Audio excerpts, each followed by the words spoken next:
Good morning. It's 4 minutes after 10. All is well. All is well. My goodness me. If I know they're a dying force, but they're far from dead, aren't they? British newspapers dwindling, withering on the vine, exerting a fraction of the influence that they used to exert, or rather selling a fraction of the number of copies that they used to sell, still exerting influence in many ways way beyond their punching power. But if you thought Brexit was an example of how completely newspapers can manipulate and influence the British public into positions of absurdity and nastiness, then meet the Duke and Duchess of Sussex. Absolutely breathtaking how people think that they've arrived at their own opinions about two people they've never met and know next to nothing about except what they read about in newspapers, who despise them because they refuse to dance to the newspaper's tune. We may return to that subject later in the programme, although I must confess I do have a burgeoning sense of sympathy for people who genuinely don't care, which is probably the healthiest attitude to take in some ways. But he genuinely couldn't give a hoot about any of them. And yet you live in a country where much of the media is absolutely dedicated to covering every dot and comma of their unfolding adventures. I do like talking about it. I'm not going to lie to you. I don't think there are any subjects that I do reluctantly, really, except ones that upset you and me. I do them reluctantly, but in the knowledge that they need to be done. I certainly don't file the royal family under that heading. I really enjoy these conversations, not least because I thought this would have dissipated as I got older, but it's going in the opposite direction. I remain absolutely fascinated by this appalling influence that newspapers owned almost entirely by tax-avoiding non-dom billionaires somehow managed to persuade millions and millions of readers, and of course their outriders in broadcast media are just as insidious. They managed to persuade millions and millions of readers to act against their own interests and to take passionately and furiously against people who've done nothing whatsoever to deserve their disdain. But hey-ho, it's a living. 6 minutes after 10 is the time. Speaking of people who are routinely and successfully demonised by the British media and therefore held in low regard by the British public, we're going to begin by talking about trade unions this morning. The rejection yesterday by the RMT of an alleged offer from government. There's always a little bit more to these stories than meets the eyes, but the strike that everybody hoped would be averted is now to go ahead. It means the network will be all but closed on the 13th, 14th, 16th and 17th of December, with days before and after the action as well. And the so-called Sandwich Day on December the 15th, which will also be affected with severely limited networks. There's a new pay offer to the RMT on Sunday, including, they say, a 5%. Well, we'll go into the details a little later. Let's focus on the passion of it. I've had enough now. I've had enough of pretending that there are two equal sides to these stories and that there are somehow balances to be struck. It's just ridiculous. Obviously, our railways have been, just like our water companies and our energy companies, our railways have been treated like cash cows by people who largely don't even live here. It's not a sort of UKIP-y perspective to suggest that people making profits out of an institution should be paying taxes in the country where the institutions operate. Our railways are owned in large part by foreign governments. Why? Because they're fruit machines which are rigged to deliver jackpots on every spin. It's incredible. And the only losers, the people who never hit 3 melons in a row, are the passengers. The idea that the RMT are responsible for the a decline in the quality of rail service and indeed the need for better terms and conditions for its members is just beyond a joke now. And the Tories are doubling down.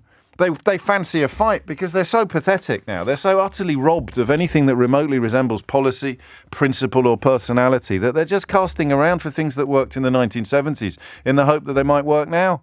Suella Braverman almost co-opting National Front-style rhetoric. She's yet to manage to translate it into policy because a lot of it would be illegal. So you've got Suella Braverman nicking the National Front's manifesto, and now it would seem that Mark Harper, the Transport Secretary, thinks he's woken up in a boxing match with Red Robbo in 1974. And it's ridiculous because the railways are a joke. I could be wrong. It's 8 minutes after 10. You can tell me that I am in about 10 minutes' time. I could be wrong, but when the RMT say we're going on strike to get a better deal for our workers, but also to protect the railway network, I don't think we've paid them enough heed and enough respect when they talk like that. How much evidence would we need that if you allow the untrammelled interests of private equity or of investors to ride roughshod over everything else that matters, whether it's the workforce or the customer base, how much more evidence do we need that they really are prepared to screw things right into the ground? Go and drink a glass of water. Go and take a gulp. Go and have a little guzzle of your nearest river or waterway. I appreciate it's not something you should be doing on a regular basis, but if you went swimming or surfing, you could not that long ago fairly reliably conclude that you wouldn't get seriously ill. You wouldn't end up with a belly full of somebody else's emissions. You can't do that now. Why? Because the prioritization of profit over absolutely everything else has been allowed to flourish in this country to such a degree that we've completely forgotten the concept of customer service. We've completely forgotten that people making money out of a utility, if it's completely in the private sector, if you're flogging handbags or ping pong balls, then I think the principles are different. But if you're flogging infrastructure, if you're flogging national essentials like energy, like transport, then there should be a huge relationship between capital and customer, between employer and employee. And I've sat here now for, good God, the best part of 20 years.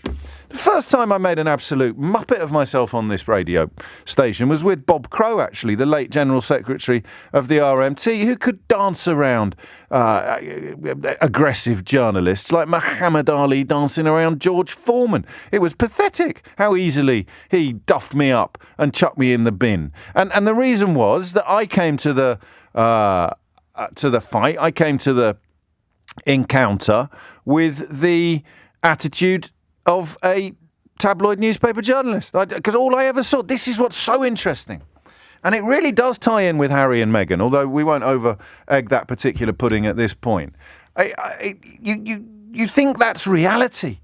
How many years was I in this job before I managed to shrug off the idea that what I'd read in that morning's newspapers was actually reality, rather than a very carefully cultivated corruption of reality designed to serve the interests of the people that own the newspapers, or the people that own everything, you see? So I thought, growing up, that unions were bad.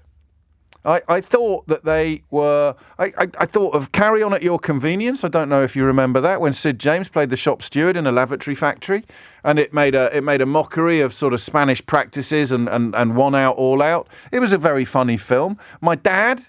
My family have a trade union background. My maternal granddad worked in the steelworks of Sheffield. That the importance, the value of a trade union was just never really drummed into me or drilled into me. My dad covered the miners' strike. We hardly saw him for the duration of that industrial action. And I don't know, but it reached me as a schoolboy via the newspapers, via the media, as a very different reality from what I now know it to be. Orgreave, for example. In other countries, Orgreave would be whispered in hushed tones. It would be spoken of in the same breath as Hillsborough and Grenfell. And yet most people listening to this programme right now probably don't even know what it was. Think back to, if you want to be really nuts about this stuff, go back to the Peterloo massacre, when workers dared to suggest that they should get a better deal, and they sent in armed soldiers to cut them down with sabres. We don't thankfully live in that era now, but we live in an era where the RMT, I don't think, are just trying to secure their own terms and conditions. And you can phone me and tell me whether I've got this wrong or not. I think if I was a member of the RMT, I'd be worried about the future of the railways. What's the equivalent of rivers full of shocking amounts of sewage? What's the equivalent with the railways? So I see them very similarly. I see them as fattened calves offered up for privatisation. And we know what's happened. So see energy companies now. People can't pay their energy bills. Where does all the money go? But let's focus on that parallel there. What is the relationship between railways and customers, railways and public, in the same way that the water companies? What would be the equivalent for the railways of having rivers full of shocking amounts of sewage? I think we're pretty close to it. My wife tried to get to Leeds and back yesterday. She'd have been better off on a unicycle, quite frankly. The fact that the trains ran at all, eventually she managed to get on one to get there late and managed to get on one to come back late. It was close to miraculous. And what she told me, and you've told me this as well, was the sense among passengers now isn't even of expectation. There's a sort of resignation, particularly travelling north to south, Manchester, Yorkshire. And this is supposed to be a first world G7 economy.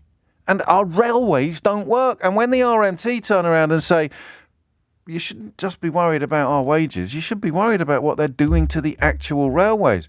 Prioritisation of profit. Oh, we don't need guards. And then all your ludicrous Daily Mail Murdoch columnists line up to say we don't need guards at all. We don't. Well, come on then, lads. Why don't you hand your columns over to the AI that Elon Musk is working on? Because they'll probably do a better job than you do. But when it's train employees, oh no, we can do away with them. And let's pretend all the people taking industrial action are drivers on a half-decent salary. Let's not talk about the cleaners or the platform staff or the people who are working on close to minute. It's just ridiculous now. Absolutely ridiculous. How skewed, how distorted all of these issues have become. Or is it? Is it actually the old model? Is it actually selfish, ridiculous, unthinking to crack on with strike, even up to and including a Christmas Eve strike? It's likely to start from 6 p.m. on Christmas Eve right through until 6 a.m. on December the 27th. That is the crucial bit. That's the bit I'm going to hit you over the head with repeatedly. The RMT has said that workers will walk out from 6 p.m. on Christmas Eve, although disruption is likely to start earlier, until 6 a.m. on December the 27th. So the rail strike is going nuclear. 0345 6060 973 is the number that you need. It's a gravy train for investors. None of them ever lose any money. And if they end up owning a franchise that isn't making as much money as they expected it to, they just give it back to the government, no questions asked. And the government will run it for a while before letting somebody else come along and start pulling the arm on the rigged fruit machine. And you just go along with it. You just put up with it. Shall we have a look at, is there anything in Idiot's Corner yet? Please stop thumping the desk, James. That's definitely not Idiot's Corner. Here you go. I can't even listen to this childish ranting. There's someone who's looking in a mirror and thinking, oh my God, I've gone along with this for my entire life. I'm now 60 and gammon and pineapple flavoured and I feel so stupid I'm going to have to shoot the messenger. Down with the trades unions, up with foreign governments who own railways. Well done, pal. You've really thought this through, haven't you? And when the RMT come along and ask for your support, what do you say? And that is your phone in at 10:16. When the RMT come along for your support, what do you say? 0345 6060 973. They say we're going on strike from 6 p.m. on Christmas Eve. We won't be back till early doors on the day after Boxing Day. That is, for many people, and I would once have been in this category myself, Christmas thrown into complete disarray. I couldn't drive until I was in my 30s. I wouldn't have got home. What would I have done? I was working in a shop, or I was working on a newspaper, or even working here. How would I have got back to Kiddie to see my mum if the railways weren't running? It's a long time since I got a National Express, and I presume they're all sold out. So they say we're going on strike. You say what? 0345 6060 973. 20 minutes after 10 is the time. Millions will have their Christmas travel plans ruined after Britain's biggest rail union announced a new wave of strikes to hit the festive getaway. And that's from the respectable end of Rupert Murdoch's empire. Is it going to work again? Are you going to fall for it? Is it going to be worker versus worker? Is it going to be employee versus employee, public versus public? Well, fat cats, government donors and various plutocrats waltz off into the sunset.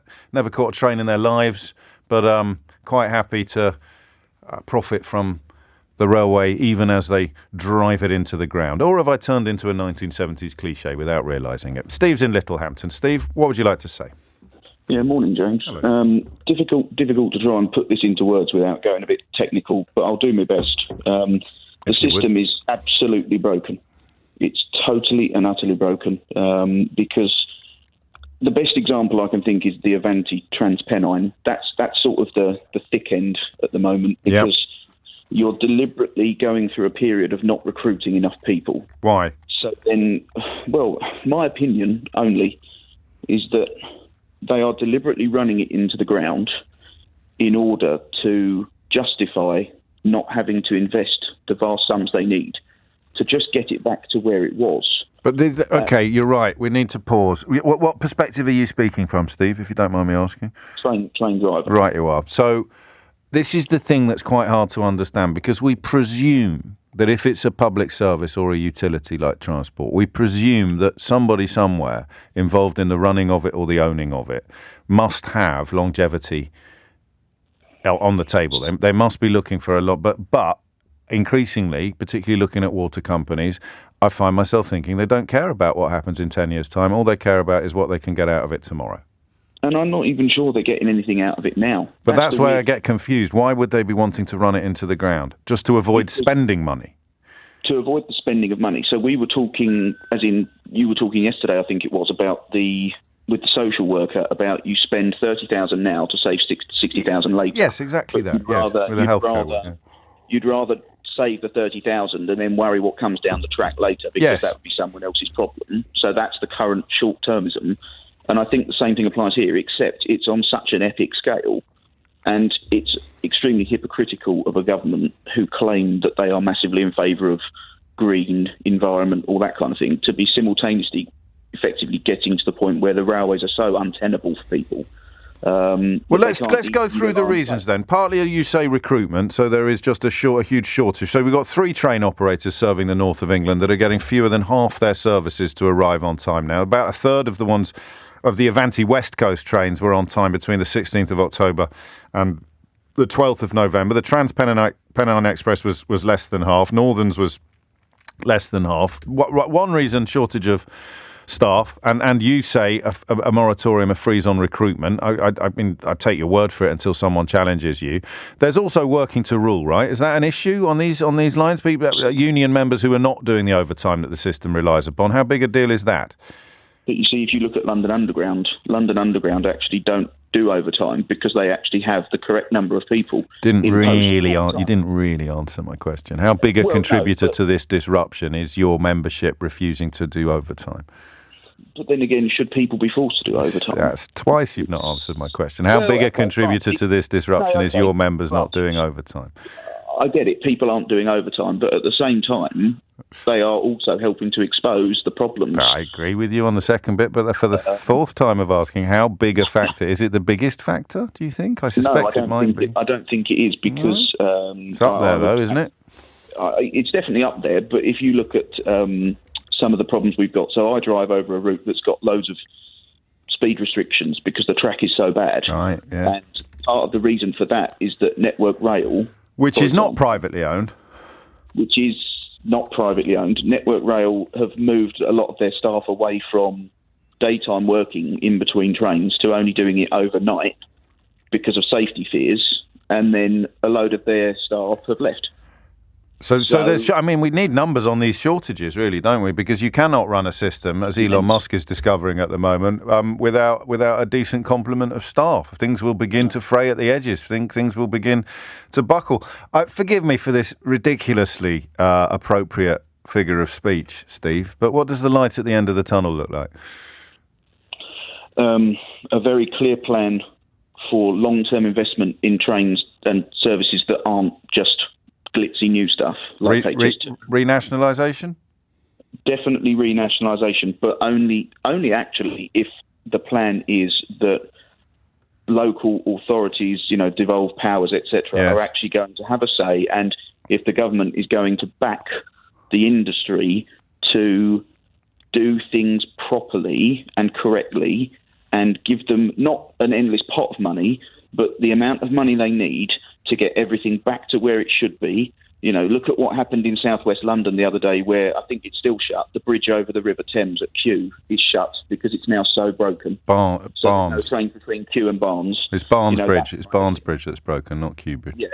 Sorry, Barnes Bridge. So it's not often. It's not often I'm the expert, but that's my neck of the woods, so I know that. But I don't do that bit. I just know it was closed. It's definitely don't worry. I can't believe I actually could correct you on something. I'm pleased as punch about that. It's pathetic, really.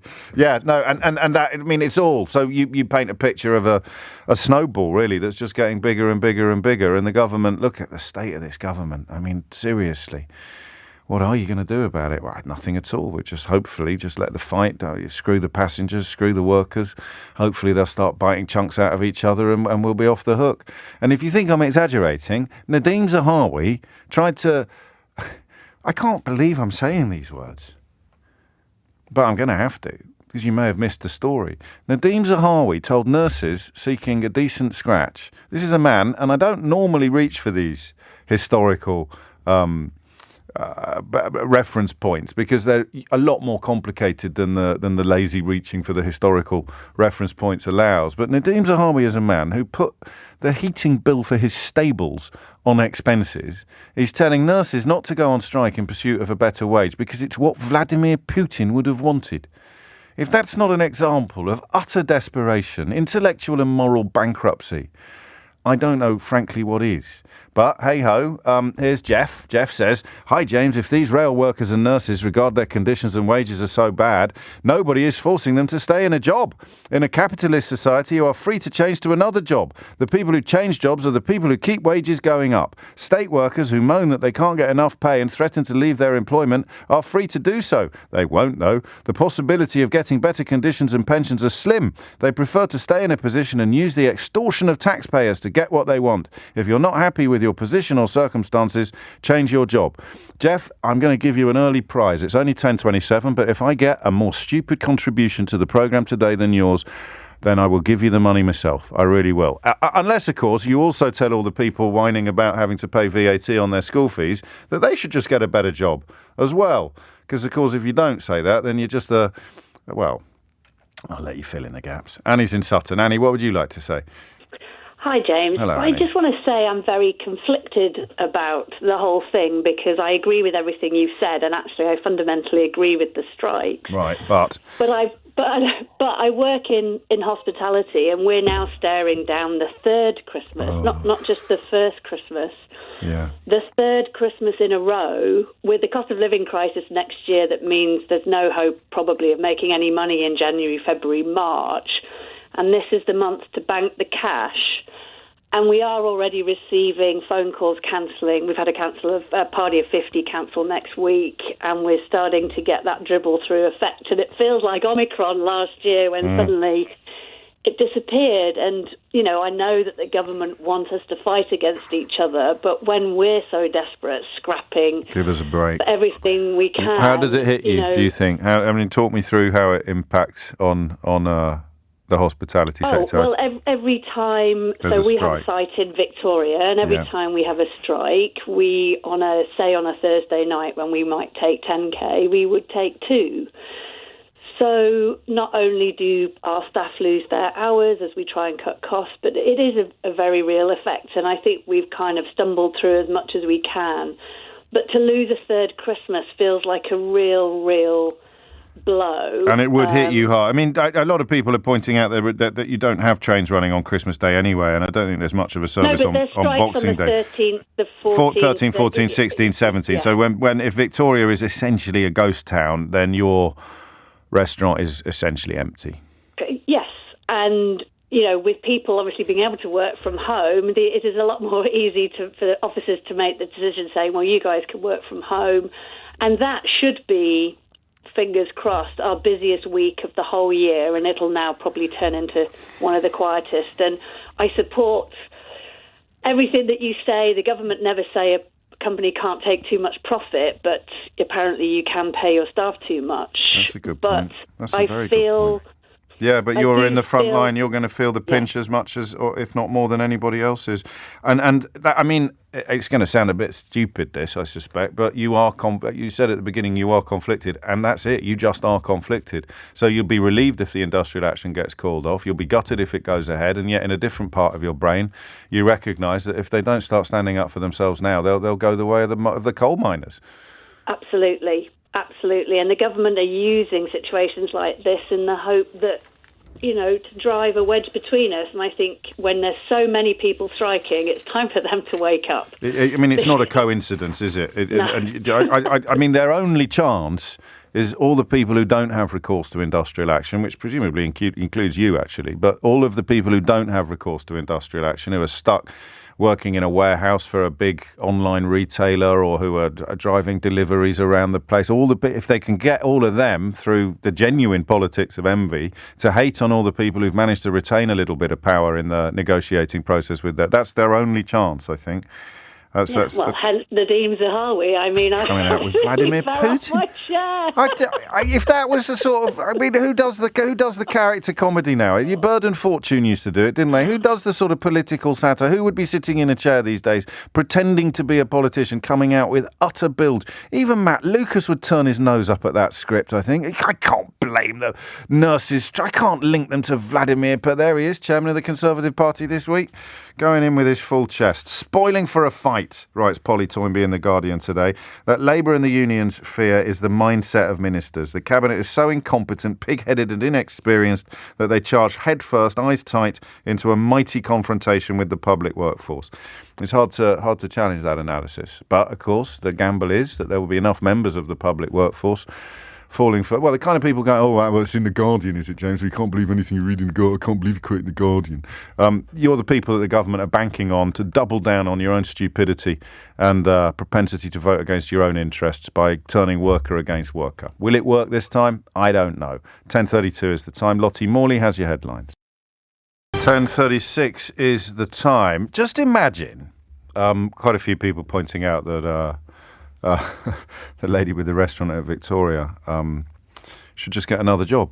She doesn't like being subject to the whims and inconsistencies of life. Just get another job if you don't like it. That was Jeff's advice to the railway workers. It was a joke, obviously, from my listeners. They're taking the mickey out of Jeff, not out of people who recognise reality when it parks in front of them. Here's a thing for you to think about.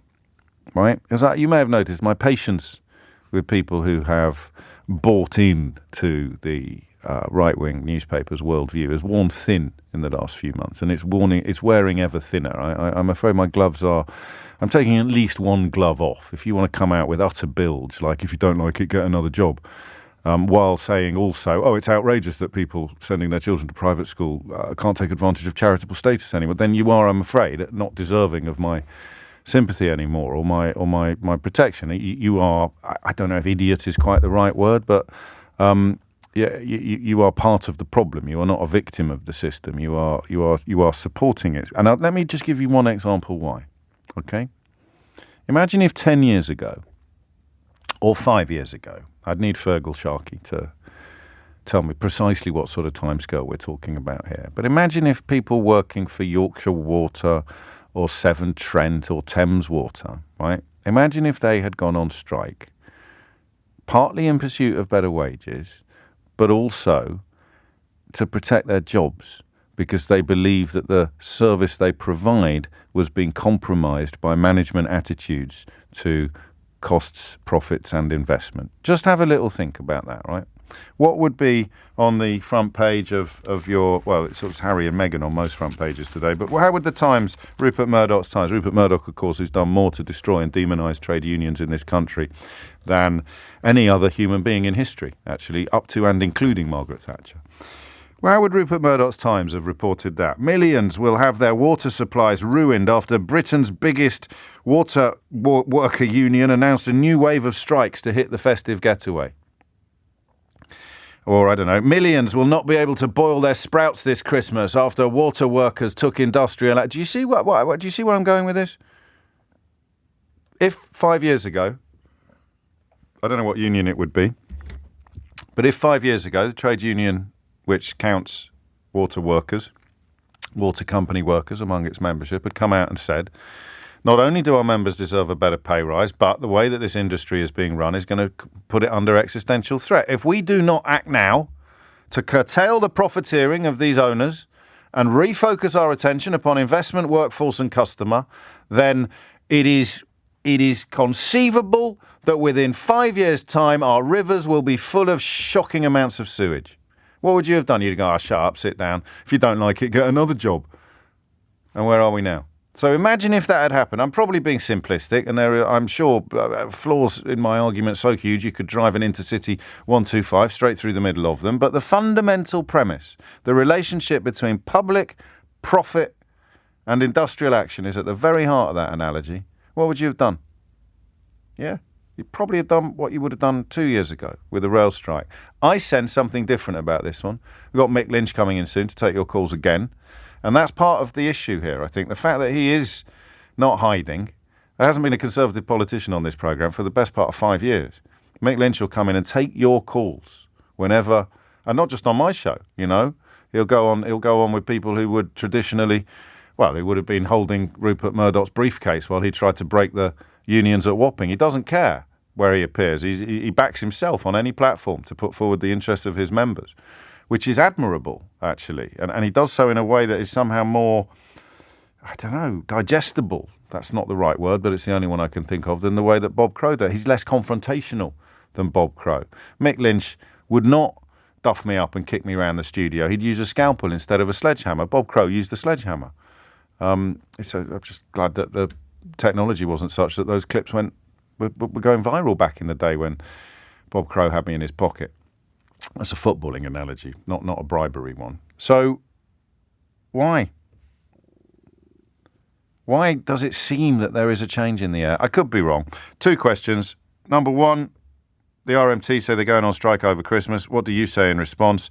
Number 2, why are the railways in such an almighty mess? Industrial action or not? 10:41 is the time. John's in Brighton. John, what would you like to say? Good morning. Hello, good morning. John. First time callers, first time speaking to you, Mr. O'Brien. Thank you. I just wanted to call in Yes. on the back of the driver from Littlehampton. The fact that he never grasped the staffing shortage. That's what I want to speak to you about. Yeah, go on. Just to clarify on that, a couple of people have been in touch say it's not Barnes-Bridge, it's Hammersmith Bridge. You are wrong and I am right. Hammersmith Bridge isn't even a railway bridge. Barnes Railway Bridge it got closed a couple of weeks ago and it's disrupted all of the West London railway travel. So please, on this one, just get back in your box. I am right and you are wrong. Carry on, John. Well, I don't disagree with you. I work in the southern region, so... Yeah. Well, towards Brighton and so forth. So that's an area which I know about. So anyhow, the railway runs on people's goodwill. Yeah. And the goodwill is centered around people doing overtime to mask the fact that there is a shortage of staff. Now, within the Brighton area, I know many depots are short-staffed to the point where you're having apprentices who are there supposed to be, learning and, getting the skills from observation. They're being utilised as another member of the team. How dangerous is that? That's rather dangerous because if you are with an apprentice who is not well equipped to point out mistakes, potentially life-threatening mistakes that you as a team leader or technician could make, that it becomes an issue. It becomes a very, very big issue. But, the goodwill... Can you put numbers on it? Goodwill is an important phrase. I guess the counter to goodwill would be established practices. So it has served the interests of the membership to have this overtime almost baked in to normal service, and then when you remove the overtime, you render the service abnormal, which hits customers pretty hard. The parallel with the London Underground was interesting. The deal that they've secured for their members doesn't include overtime as being an integral part of the actual service. So there are 2 sides to that argument, although your argument is that if the goodwill is gone, that's the fault of the management, and I can see some mileage in that as well. But can we get numbers, whether it's in percentage? So how many people should there be on a given shift, and how many people are actually on it? You're trying to get across the Pennines, or you're trying to get to Manchester and back, or to Leeds and back. You might as well just roll a dice. You might as well buy a lottery ticket as a train ticket these days, because you've got about as much chance of winning at King's Cross as you have in your local newsagent. So what numbers, what sort of percentage are we looking at in terms of how many people should be at work and how many people are on a given shift? Can we do that? Is it possible to do that? I would put a number of anywhere from about up to about 25%. Really? This is taking into account long-term sicknesses. So that would be like me trying to go on air without Keith. I've got a very small team, but if we got rid of 25% of the team, we'd be trying to do the show without Keith. Yeah, but I'm sure there are a lot of try. Keiths in the waiting. There are a lot of Keiths in wait. There is a queue of Keiths around this, like halfway across Leicester Square, mate. Seriously. Yes. So, I mean, that's what I would think, anywhere to about 20-25%, factoring in terrifying. shortage stuff. Are you going on strike yourself? Yes, I will be. Well, you know what Nadeem Zahabi would say, don't you? Forget Why are you doing the bidding? Why are you doing the bidding of Xi Jinping, John? Why are you doing what the Chinese president wants by going on strike, just like the nurses are doing what Vladimir Putin wants by demanding a better pay deal? Yeah, I'm surprised he hasn't got to a despotic African leader yet. Well, give him time. It's only Tuesday. Yeah. John, mind how you go. It's 10:45. 10:48 is the time. I'm loath to do this. We're going to do it soon. But just list the things that are creaking in this country after 12 years of Tory government. You'd start with the NHS, wouldn't you? Then you'd look at the police force. Do you remember when Theresa May turned up at the Police Federation annual general meeting in Manchester and told them that reducing the number of police wouldn't have any impact whatsoever on their ability to do their job? Should try that with MPs. The railways, obviously, the water companies, most egregiously, perhaps, given that there's something almost visceral, isn't there, about water? The flow of clean water through a country, having clean beaches, it speaks to a level of civilization that is at odds with where we were in the 19th century, where you couldn't even breathe the air in parts of London. Never mind drink the water. But that's going backwards. Backwards is the word. Backwards.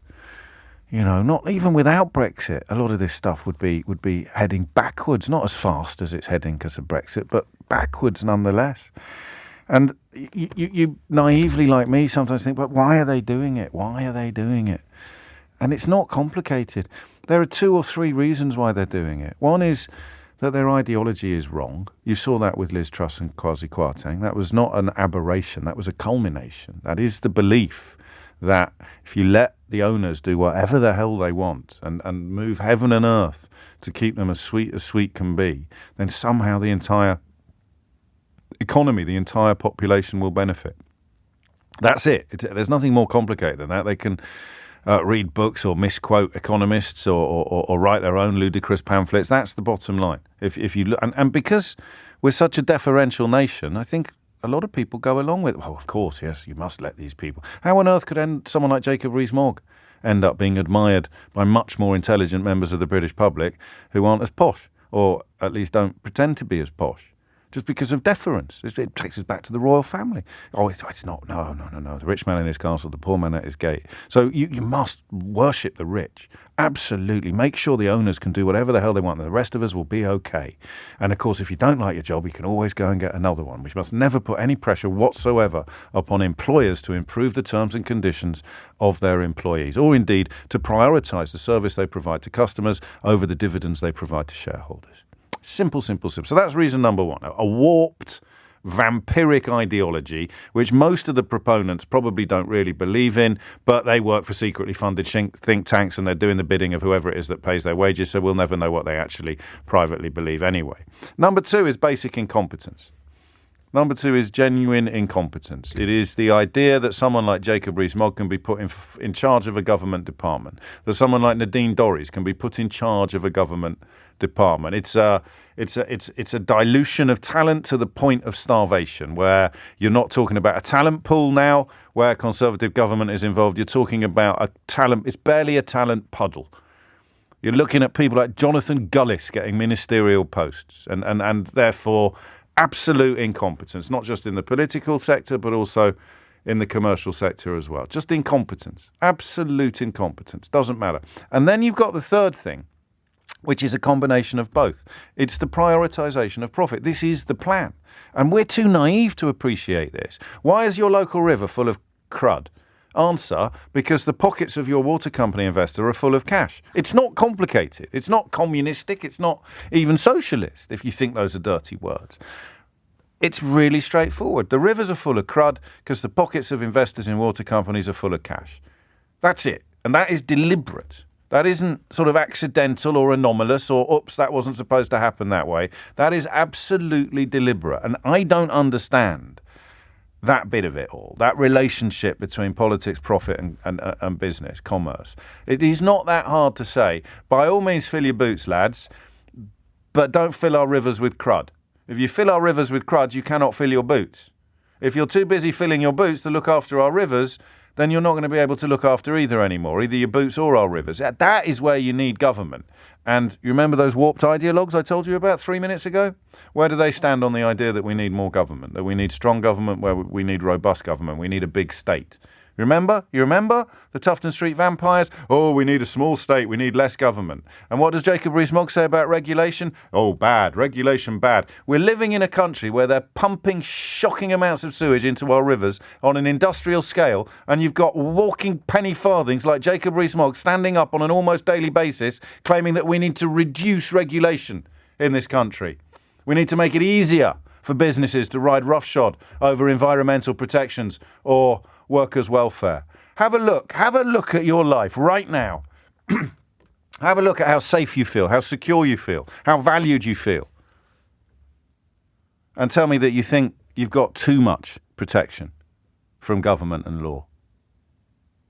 You see? But if you don't like it, you could just get another job. Alex in Edinburgh. Alec, what would you like to say? Hi, first time caller, as usual, folks, a little bit nervous. Welcome. I was going to phone in just as you're reading the text from someone that's talking about if you don't like your terms and conditions, go get another job. It's a popular view. It's a popular view, inhaled wholesale from the newspapers of Rupert Murdoch and Viscount Rothermere. Yeah, the problem with that, though, is that our terms and conditions are pretty decent and we want to keep them that way. That's the problem. And for me, as I said to the person I spoke to on the phone just earlier, it's the potential job losses. So I work on the trains, but in a non-safety critical role. And that's one of the things they're going to look at reviewing, that any train that isn't profitable with those, they're going to cut back the staff on. Yes, of course. But my immediate thought, and certainly for a lot of my colleagues, is that'll affect onboard safety for the passengers. And so what? It'll free up more cash for the investors. And shareholders. Yeah, they're not investors, are they, in the conventional sense? No. They're just shareholders. Yeah, exactly. But the aspect of passenger safety for me, I always takes me back to the two biggest incidents that ever happened for me working on board. Is we had a gentleman take a heart attack in front of us, and if there'd only been a guard on that train or driver-only operation, he would have died. God. It was because of us that he was managed to stay alive for the paramedics to come and get him. And that'll never get away from me. It really affected me, and it still does. But the second thing that really struck me was one night leaving a station, and a whole bunch of people got on the train who were drunk, and ended up, there was just a massive fight in one of the coaches, and it took all the onboard staff to basically act like bouncers to keep them apart until the police arrived.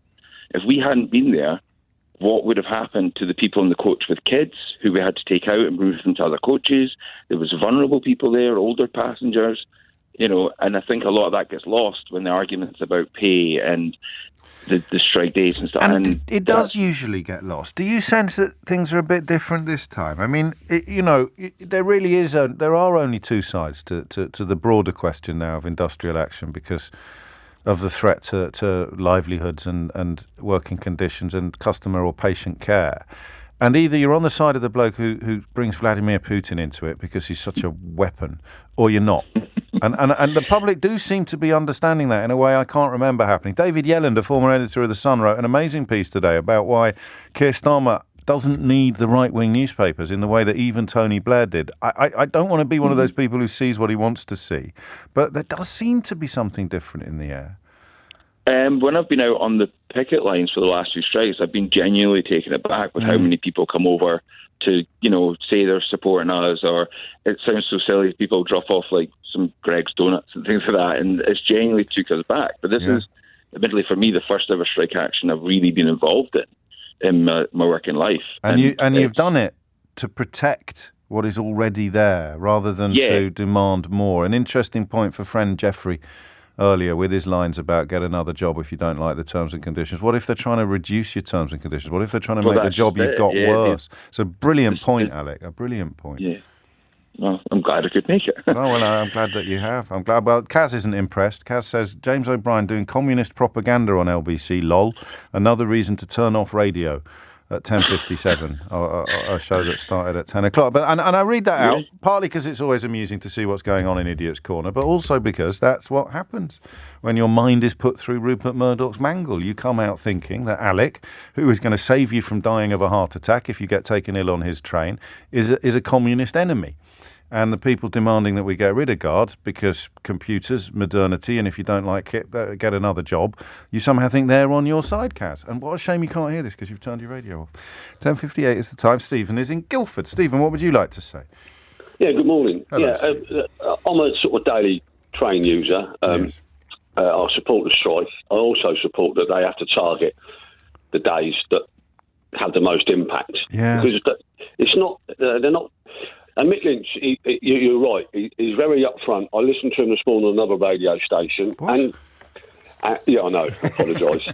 Seeing other radio stations, I can't believe it. After all these years, Stephen, you faithless hound. Carry on. But they're striking for a rail system that we need to use, and it's for our benefit as a nation that uses railway, especially people who use it for work.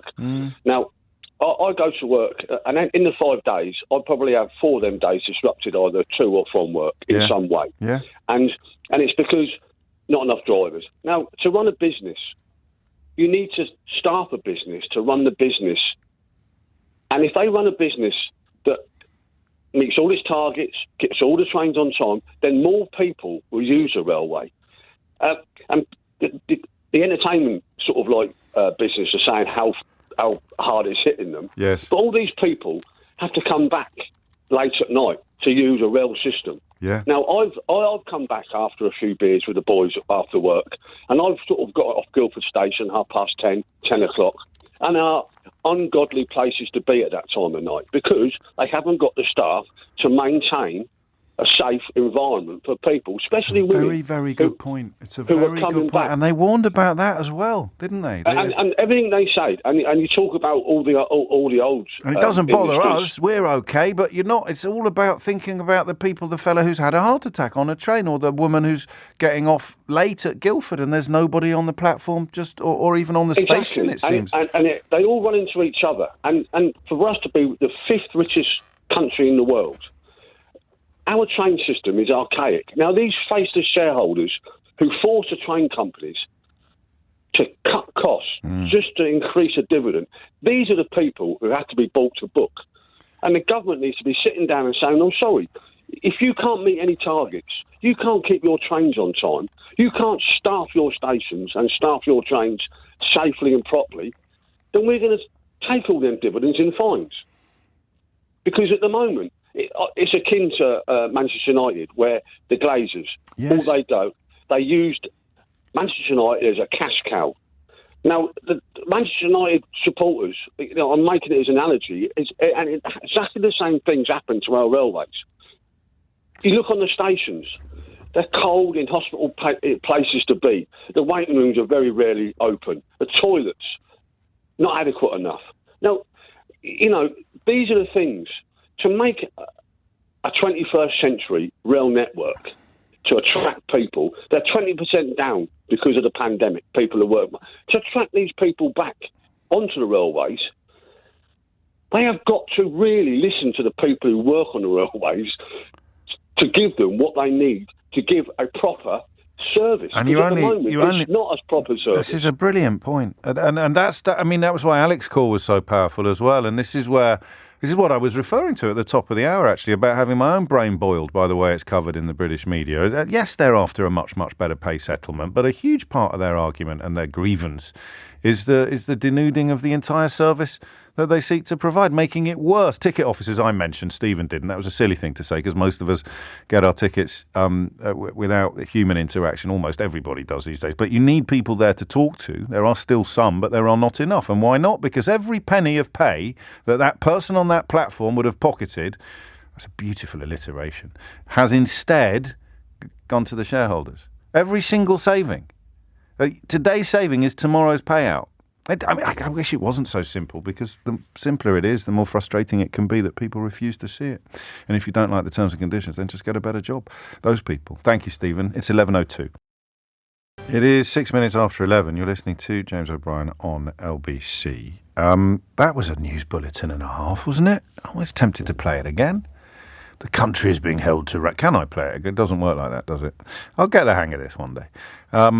Country's being held to ransom by trade unions. That is, of course, what the government is saying. Nothing wrong with the reporting. But my goodness me, it's actually just as easy to argue it the other way around. Country is being held to ransom by a government refusing to deal with or meet halfway the RMT. And then the number of people that haven't seen a GP. You remember these people boast about their track record. Rishi Sunak tries to bring the last Labour government into PMQs, the one that was in the process of digging us out of a global financial crisis that they continue to insist was somehow Gordon Brown's fault. Subprime mortgage scandals in the southern states of America were all on Gordon Brown. The repackaging of debt because there is profit to be made from selling one debt to another person. That's all Gordon Brown. I mean, it doesn't even bear the scantest scrutiny. Daily Telegraph columnists queuing up to tell you that Liz Truss was going to be the answer to the country's prayers. Daily Mail front pages insisting that this was finally a true Tory budget. 2 weeks later, they've completely washed their hands. And it's as if none of it ever happened, let alone their support for it. 12 years with the slavish support of almost every media outlet in the country. And you can't get a GP's appointment. The trains are falling to pieces. And our food supply is under mortal threat. Don't take my word for it. Talk to the NFU, the National Farmers Union.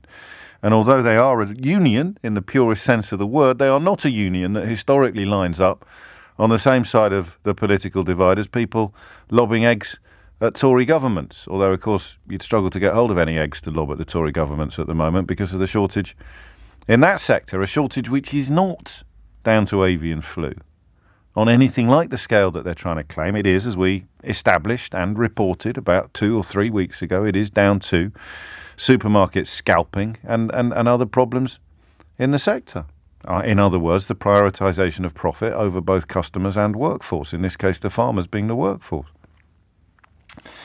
I don't know if we got enough people listening with enough experience to do this as a phone-in. I really want to do it as a phone-in.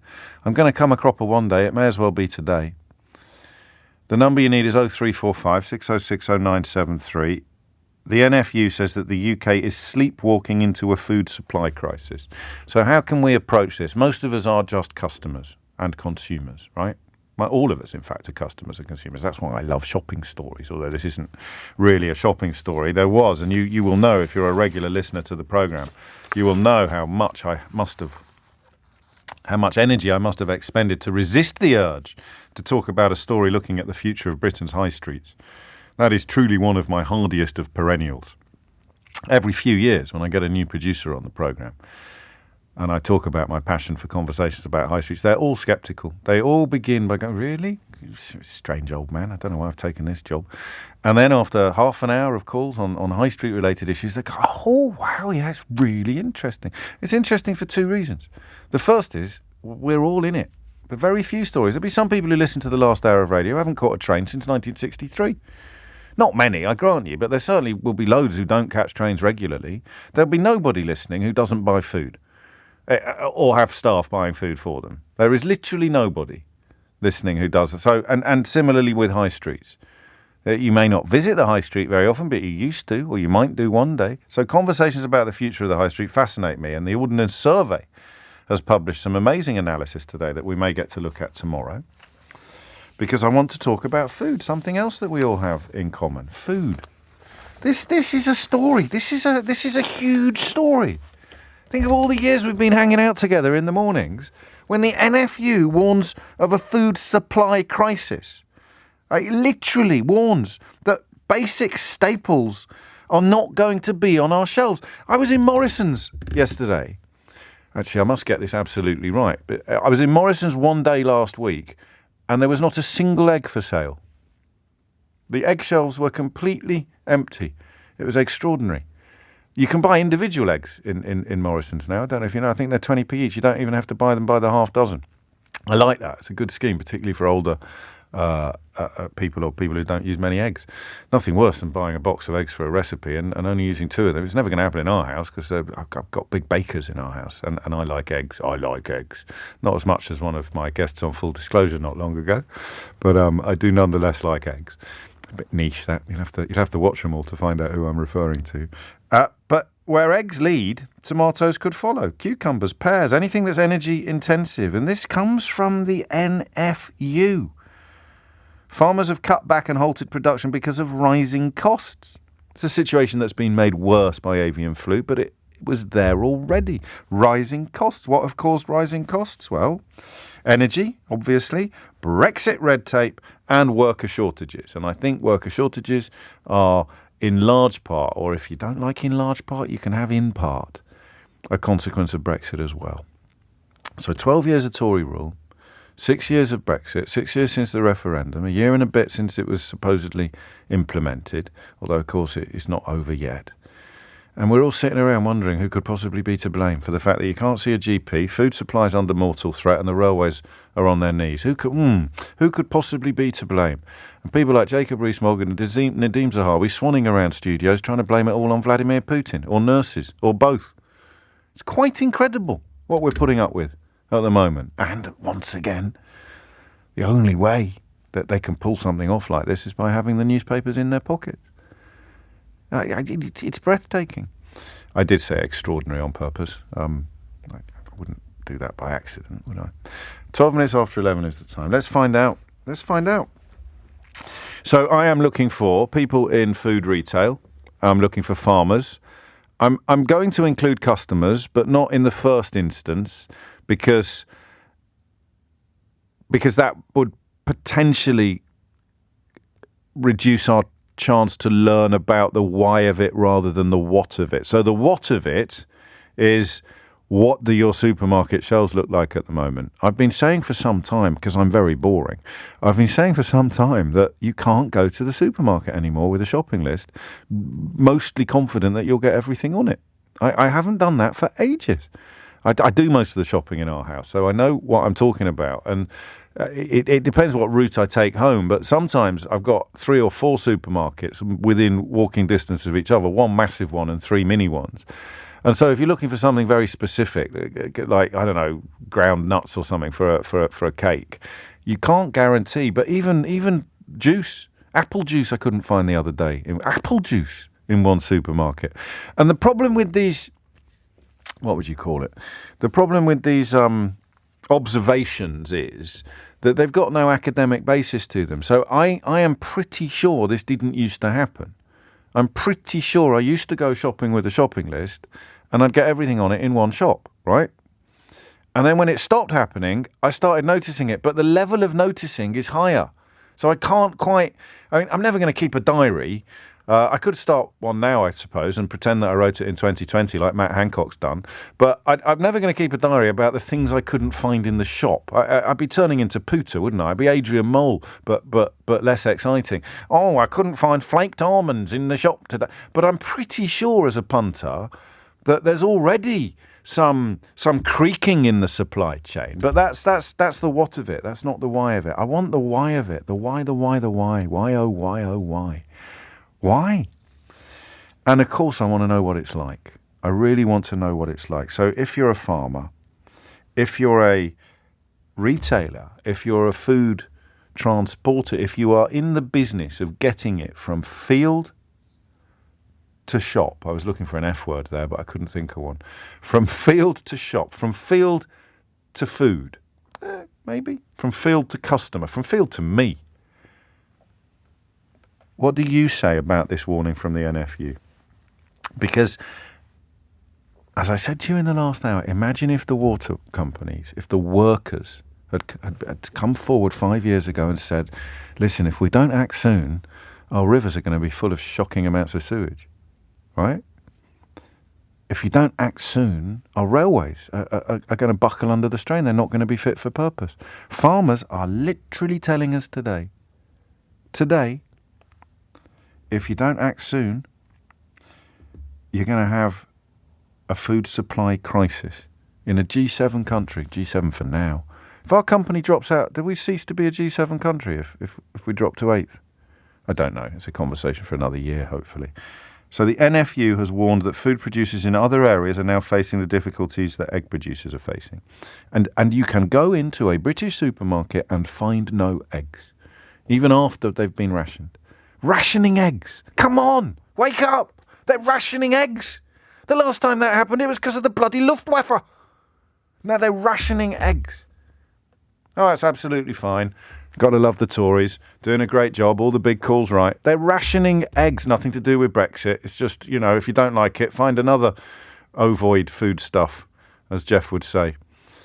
They're rationing eggs. And farmers are saying it's not just going to be eggs soon.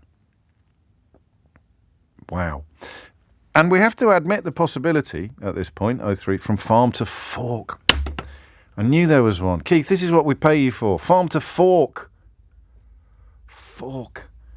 Oh, fork. From farm to fork. So if you are involved in the journey from field to fork, or from farm to fork, give me a call. Tell me what's going on. Because it may be, and I think we have to recognise this, and energy helps us recognise this a bit, it may be that there is no other way. Yes, it is under threat. Yes, we are sleepwalking into it. Yes, we are going to see epic inflation, and we are going to see huge shortages, and we are going to see crunches in the supply chain, but that's just the way it goes. Hey, guys, that's capitalism. If you don't like it, eat something else. That's where it goes. If you don't like it, get another job. If you don't like the food shortages, eat something else. That's where it goes. This idiotic, reductivist philosophy. Don't like it, just eat. If you don't like, can't buy eggs, eat. Let them eat cake. Actually, you can make cakes without baking eggs, but I appreciate that wasn't the best sign-off at the end of the last segment to suggest that if you can't buy eggs, you should eat cake instead. It was a nod to Marie Antoinette, of course, as you'd know, although I think the attribution of that quote to her is apocryphal. But you can make cakes without eggs. I grant you it's a bit uncommon, but flaked almonds would be something you could use. So self-raising flour, sugar, bit of baking powder, a few flaked almonds, chuck some apples in there. You get a lovely, and if you are a vegan, then you could use a dairy-free spread as well. But you can bake cake. You can't really make an omelette without breaking any eggs. You should write that down. That's quite a profound observation about life. You can't make an omelette without breaking eggs, but you can make a cake. But I digress. Are we sleepwalking into what does it look like? How will it hit? This is the question that I need answering. The UK is sleepwalking into a food supply crisis, and the government must step in to help farmers. What does the crisis look like? 03456060973. Why is it happening? 03456060973. Some of those answers will be obvious, but they're only obvious to you because you're living it. The rest of us need your help in understanding what's going on. And then what would the government's help look like? Because everything really looks like money, doesn't it? And there is going to have to be a reckoning at some point about who's going to get it and who isn't. Rich is on Dartmoor. Rich, what would you like to say? Hello, mate. All right, how you doing? Very well, thanks, Rich. What's going on? Yeah, no worries. Well, it's a three-way whammy at the moment, James. We've got, well... Go on. You're a sheep farmer, I presume. You're a hill farmer, are you, on Dartmoor? Sheep and beef farmer, yeah. Okay. I'm actually a rare species. I'm actually a part-time postman as well, which is unbelievable. I thought you were talking about the animals you farmed, not yourself. He's like, we've got a rare species farmer on the programme. He's also a postman. Yeah. Go on. Yeah, well, what's happening is you got this thing where the government of all down to Brexit, mate, as usual, they're winding these subsidies down pretty quick. They're taking the subsidies away. And I know the public have always been driven mad about subsidies, but they're a kind of insurance policy for farmers to keep producing food, whether it's profitable or not. Yes. It's taking de-risking. And when you de-risk, you keep going. But when there's big risks, these huge food, the fertiliser bill getting £900 a tonne, the feed bill, my feed bill. As opposed to what? What were they before? You need to give us a bit of. 230, 240 for a balanced grade fertiliser. More than quadrupled then. Yeah. I mean, that may drop back a little bit, but it's all high. It's all 800 quid. Yeah. Feed prices are just quoted £420 a tonne for sheep food now, when it was 230, 240 right. Last year. And just about everything. Oil, everything in the sector's gone through the roof. And then the subsidies are coming down. And also, the thing that people don't know much about is we're getting these agri-environment schemes, which are schemes that are paying farmers money not to farm. Yes. This is where I say it's a three-way attack on food production. You get this subsidy to try and look after flowers and birds and butterflies, which are beautiful, and it's important. But the problem is, at the same time, we're losing the production because the cost of production's so high. So you see, we're headed to this cliff, and I'm sorry to tell people, it will need a jerk reaction. Every farm alongside me is cutting production as I speak. All my neighbours are cutting cattle, cutting sheep. What does that mean, Rich? Does that mean when they go to slaughter, you're not replacing them? Yeah, it's basically a factory shutting down by a third, or Tesco's only having half its shelves. And that is because the cost of production is unbearably high for the reasons that you've just highlighted. The raw materials that you need are costing more money than you're going to make from taking the animal from field to fork.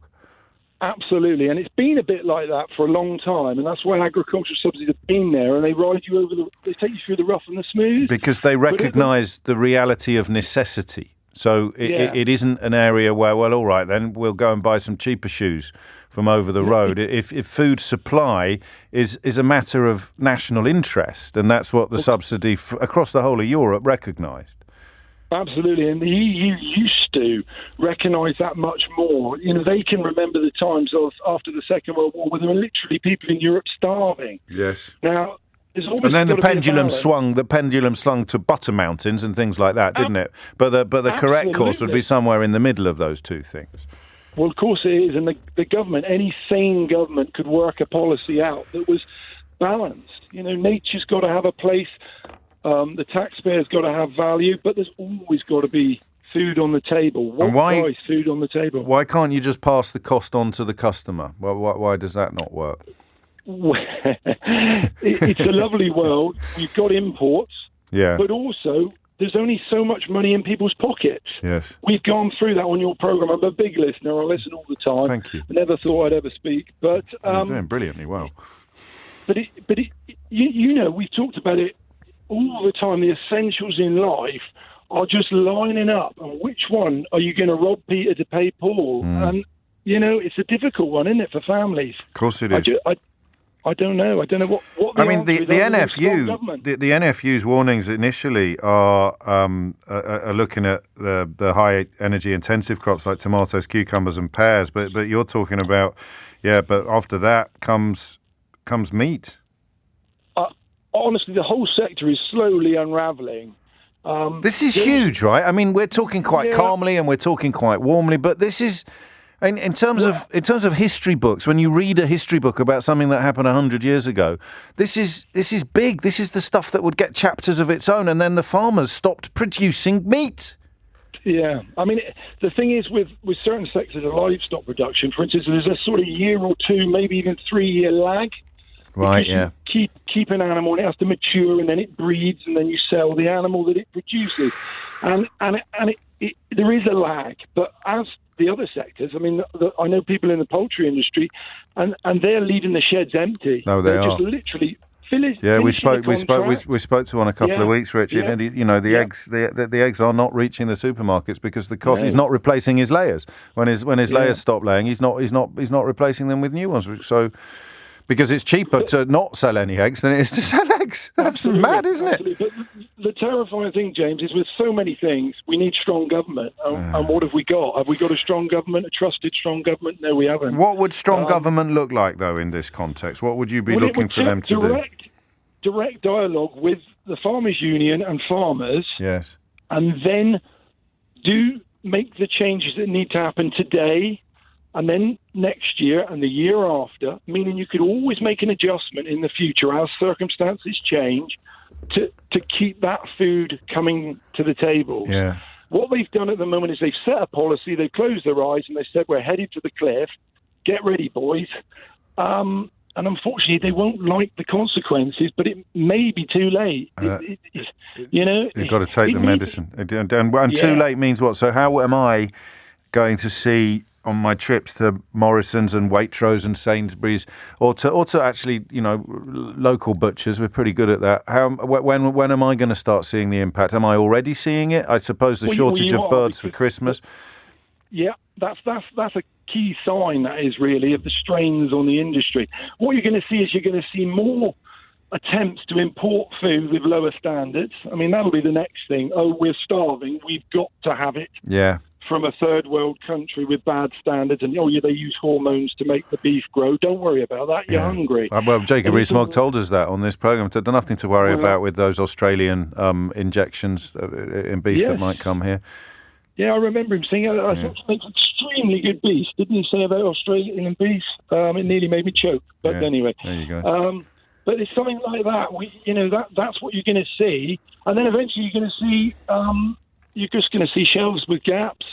And there it is. And you'd think this would be sounding alarm bells in Downing Street, wouldn't you, to the volume 11 Spinal Tap levels? But I don't know. I mean, maybe they're sleepwalking. I mean, maybe sleepwalking is the perfect way to describe it. It's government by zombie, this. I don't know if you... Rich, that was perfect, mate. Triple tasking today.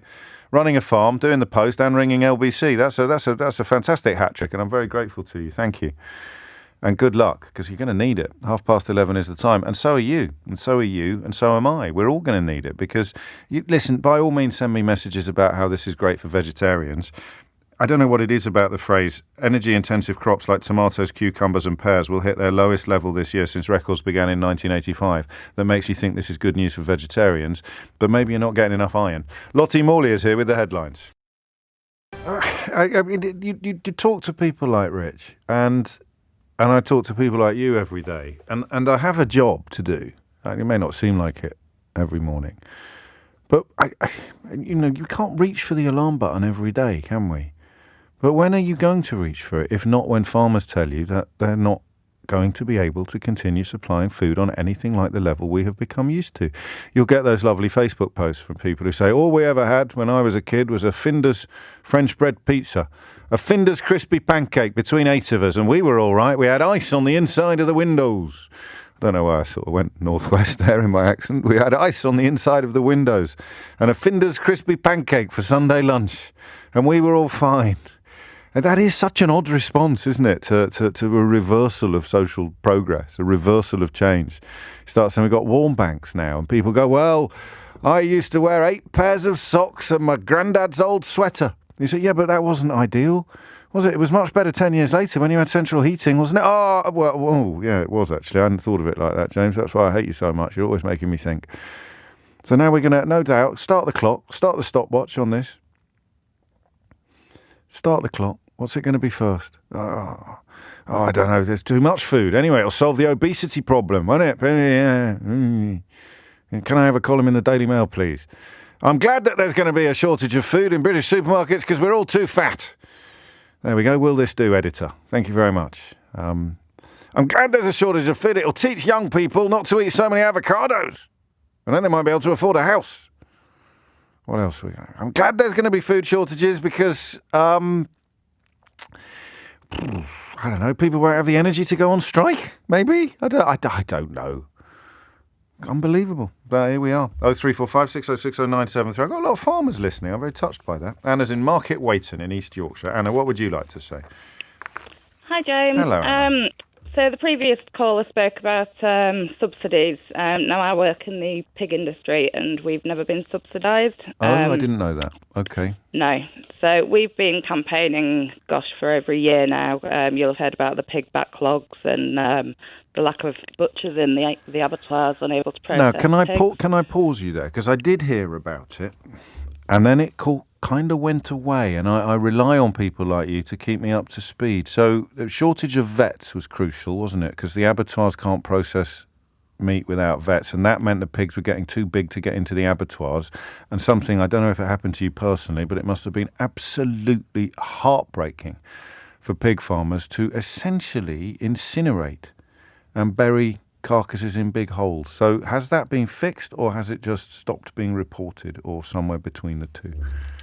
Well, we've been through that, but that just showed how broken the supply chain was. Yes. I think there were around 40,000 pigs wasted And yeah, we're now through that, but like I say, that just shows how broken the supply chain is. A country full of food banks. A country full of food banks is burying pork because the supply chain is such an almighty mess. It's incredible, isn't it? But it's been like this. I mean, I'm 40 years old now, and we joined the industry when I was 8, and we have been through these supply chain issues and this dictatorship supply chain since I remember. With the supermarkets dictating the show what we're going to be paid, the processors also dictating what we're going to be paid. Them all the time making huge profits, and the farmer sometimes making profit, a lot of the time losing. So where are we at the moment in the context of the last 30 years? Absolutely hemorrhaging cash for the last 2 years. Wow. And it's not something that you can just switch off. Once a pig farmer decides to stop, they've got another 10 months worth of production. So I guess to get the flock, if that's the correct word, to get the stock to the end of the cycle. So when you've decided you're not going to replace the stock, there's 10 months to go before you actually close the doors, close the gates. And we've got to feed those pigs all the time. But then obviously if something changes, which we hope it will, there's a supply chain review going on at the moment, thanks to DEFRA, which happened in the dairy sector as well. So we're hoping something will come of that. If something changes, happy days. But what would that look like, do you think? What would change? What do you need? We need fairness and transparency. The farmers are all we're audited by Red Tractor, by RSPCA, by the supermarkets themselves. We have to hit those welfare standards and the environmental credentials. We have to hit all those targets, yet we're told we'll be paid less than the cost of production. So what are you asking for? You're asking for some sort of price control being imposed on the supermarkets, or are you asking for lower environmental standards, or both? Or gosh, no. God, we're proud of our welfare. I'm so glad you said that, but I have to ask. I was worried you might, because that's something that the whole country should be proud of, isn't it? Our animal welfare standards, whatever Jacob Rees-Mogg may think, we don't want to abandon them and start importing stuff from countries that have not done as well as we've done. But but the cost of that is clearly pertinent and relevant. So how do we improve the situation? Oof, gosh, there's just got to be more something to strengthen the contracts, I suppose. Yeah. As I said, we really care about our animals, despite vegans and whoever jumping on us. I know. We care, and that's why the on-farm culls have been so devastating. Yeah. We care what happens to these animals, and it's just very upsetting to see colleagues going out of the industry when they're so good at what they do. Can we put numbers on it? How many? I mean, just anecdotally, how many farms are you aware of that are calling it a day? I think we've contracted by about 20% in the last 6 months, something like that. I mean, we're a small industry anyway, the pig industry. I think we're only about 40 to 50% self-sufficient, so we import quite a lot. And that's the other thing, is the supermarkets. Not all supermarkets, but the main two players will label their products very deceivingly to make things look like they're British. Okay. So even we've actually got a campaign, Bite Into British, at the moment, encouraging consumers to support British. But what's it called? It's very difficult. Bite Into British. Bite Into British. I will. I'll look at it now. Yep. But it's very difficult for consumers if they want to support British when there's such misleading labelling going on with sort of fake farm names and stuff. Ah, gosh. Well, I don't know what your voice sounds like normally, and I don't know whether you're nervous to be on the radio, and I hope you don't mind I am. Okay, so I hope you don't mind me saying this, but you sound quite worried. I mean, that's probably not a strong enough word. You do sound really stressed. Is that just the... I'm really stressed, yeah. And do you know what? I left the mainstream supply chain 14 years ago and set up my own business to supply to farm shops and butchers so that they... It's not Anna's Happy Trotters, is it? It is indeed. Come on, I'm good, right? You are very good. How about that? Hey, come on. I got my thanks to, I don't know who sent me that text. They said, if that is Anna of Anna's Happy Trotters, she's fantastic. I still buy her pork even now that I have moved down south. So there you go. Brilliant. Well, yeah, I'm very passionate about the industry, very passionate about British farming, and I just I'm very want my worried colleagues about the and all future. this. I'm very, very worried about the future. And this is where government comes in. And you speak as a sector that had no subsidies. I didn't know that. And can I do one joke, Anna? Go on then. You promise you won't be cross with me? Because I would have no thought... more so than usual. That'll do. I'll take that as a win. Under this government, the one thing I thought that would have been okay would have been gammon production. Yep. It's 11:42. You're listening to James O'Brien on LBC. It's not funny, but you've got to see the bright side. A few of you suggesting we should do more on this. I agree with you, but it's weird because you say, I've lost the text. Was it Mark, who's a farmer? And you're right, but I don't know what's going on unless it's in the news. And you're suggesting I should do it even though it's not in the news because there's enough farmers listening. I just wouldn't. You're right. Let me think about it. But it's a tricky one. Trust me, it's a tricky one because I didn't even know that pork wasn't covered by subsidies. And listen, this EU subsidy business, there's already one lie out there today, I'll find it for you shortly, where they're sort of claiming that the UK government is sort of claiming that it is doing a like-for-like replacement of something that used to come from the EU. And it's simply not true. But whether or not people choose to believe it or not is going to be up to them. But the subsidy system, it's not sort of... I get my words correct here. It recognises the unique nature of food production. It's not like sock production or television set production. The unique nature of food production. The closest I'll ever come to being jingoistic is when we talk about the importance of self-sufficiency in food. And I don't mean self-sufficiency of things like kumquats. I mean self-sufficiency of the stuff we can easily produce here. And subsidies help with that. Yeah, it's a global market. Globalism is absolutely a force for good. But it doesn't mean that you can't tinker, that you can't nibble at the edges, that you can't have strong government actually saying, do you know what?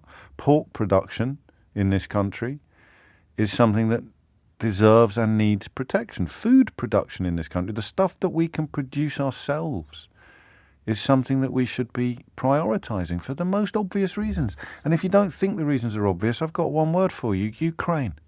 You know? You rely upon a far-off country for the supply of staples, not luxuries, that could be produced here, maybe more expensively, and therefore the notion of subsidy comes into play.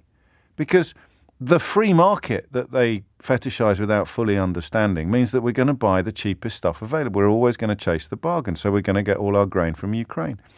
But a subsidized farming industry in this country could produce more with the taxpayer contributing to the process because the taxpayer benefits from the result. It's a bit like, don't laugh, it's a bit like gully suckers. It's a country that is constructed with at least a nod towards things that might happen in the future, as opposed to a country that is constructed in a way that is designed entirely to exploit what happened yesterday as much as possible. So I don't think that's naive. I remember reading about Switzerland when I was a kid. And Switzerland goes even further. It doesn't just subsidise food production. It subsidises traditional looking farms so that the actual look of the country stays the same. And I remember thinking that's very old-fashioned, but also very beautiful. So just that idea, and again, we're back to the ghouls and the vampires of Tufton Street who keep telling you that you need less government, less regulation, less intervention, a smaller state. What does a smaller state mean? It means every man for himself. And who's going to win in that? The people who've already won. Just the margin of victory will get bigger and fatter and wider, and more people will fall through the cracks that creates. But hey-ho, if you don't like it, just get another job or buy a different food. 11:49. She's put her houses on the market, put a big house on the market, which suggests that perhaps she is thinking about the future. I can tell you that Michelle Mone, I'm going to stop calling these people by their... Well, no, because some of them deserve their titles, don't they? Sir Keir Starmer, of course, ennobled for his work as Director of Public Prosecutions. Does anyone know why by Michelle Mone got put in the House of Lords by David Cameron? Anybody? Bueller? Anybody? My in-jokes as I get older, you know the demographics for people who listen to this show are nuts. There's so many young people listen to it. It will come as a big surprise, I think, to people who hold a cliched view of this manner of media. But none of these... Do people watch, Charlotte, do your generation watch Ferris Bueller? You familiar with Ferris Bueller? Never heard of Ferris Bueller. Ferris Bueller, he had a famous day off. Yes, Ferris Bueller's Day Off. But jokes based upon a knowledge of that film not going to work with people your age. No. I need some new jokes then. I'll probably have to watch something that the young people watch, like I might start watching. I'll start watching the TikTok. Shall I? Shall I start watching the TikTok? Is the TikTok a good show? The TikTok. I'd like to watch the TikTok. And I might start watching the Beverly Hills 90210. That's all about the young people, isn't it? I'll tell you what's Wednesday. Do you watch Wednesday? Wednesday? Anybody? No? It's too much now. You can't get down with the kids anymore because the kids have got so much stuff to choose from. It's not like we all watched one show. Everybody watched, I don't know what it would be. What would it be? The A-Team or something when I was a kid. Everybody saw Knight Rider on a Saturday. You go to school on Monday. Now, what does every single person watch? What was that lovely one? Alice Oseland. What's that one called? Is that her name? What's it called? With the lovely people in it and the great star. Never mind. Well, that was an award-winning little few minutes of radio, wasn't it? Let's get back to talking about farming. Chris is in Britain. Oh, no, I still want to know who decided. Does anyone know why Michelle Mone got put in the House of Lords? Anyway, she's stepping down for a while. She's taking a leave of absence from the House of Lords with immediate effect, according to PA. Here's my question for you. Will anybody notice? How will the House of Lords possibly survive without Michelle Mone sitting there, doing whatever it is she does? The things that got her put in the House of Lords in the first place by David Cameron. David Cameron. There's a man who's got away with an awful lot simply by dint of the people coming after him being even worse than he was. His time will come. Chris is in Bristol. Sorry, Chris, I got a bit distracted there. I'm not quite sure why, but where were we? No problem. Nice to speak to you, James. This is a very, very strange moment because the two things have been winding me up so badly lately. Michelle Mone and, more importantly, the farming crisis. I'm here for you, man. I'm here for you, Chris. Right, here we go. So I just want to add to Rich and Anna. What I've been watching from a different angle. I actually import food. I've been doing this all my life, 20, 30 years or more. Wow. I know an awful lot about British growers because I've still got friends who are growers. And I've been watching it unfold the last couple of years, and I'm going to use the B word, but it's just not being talked about enough, and thank goodness we're doing it today. Two things. It's so blindingly obvious that is the movement of people in the workers in the fields, picking the vegetables and the fruits. And also another thing that's going to add to it is the drought situation at the moment. We don't realise how dangerous this is. We don't back our farmers, and crucially, supermarkets have got to pay more for food.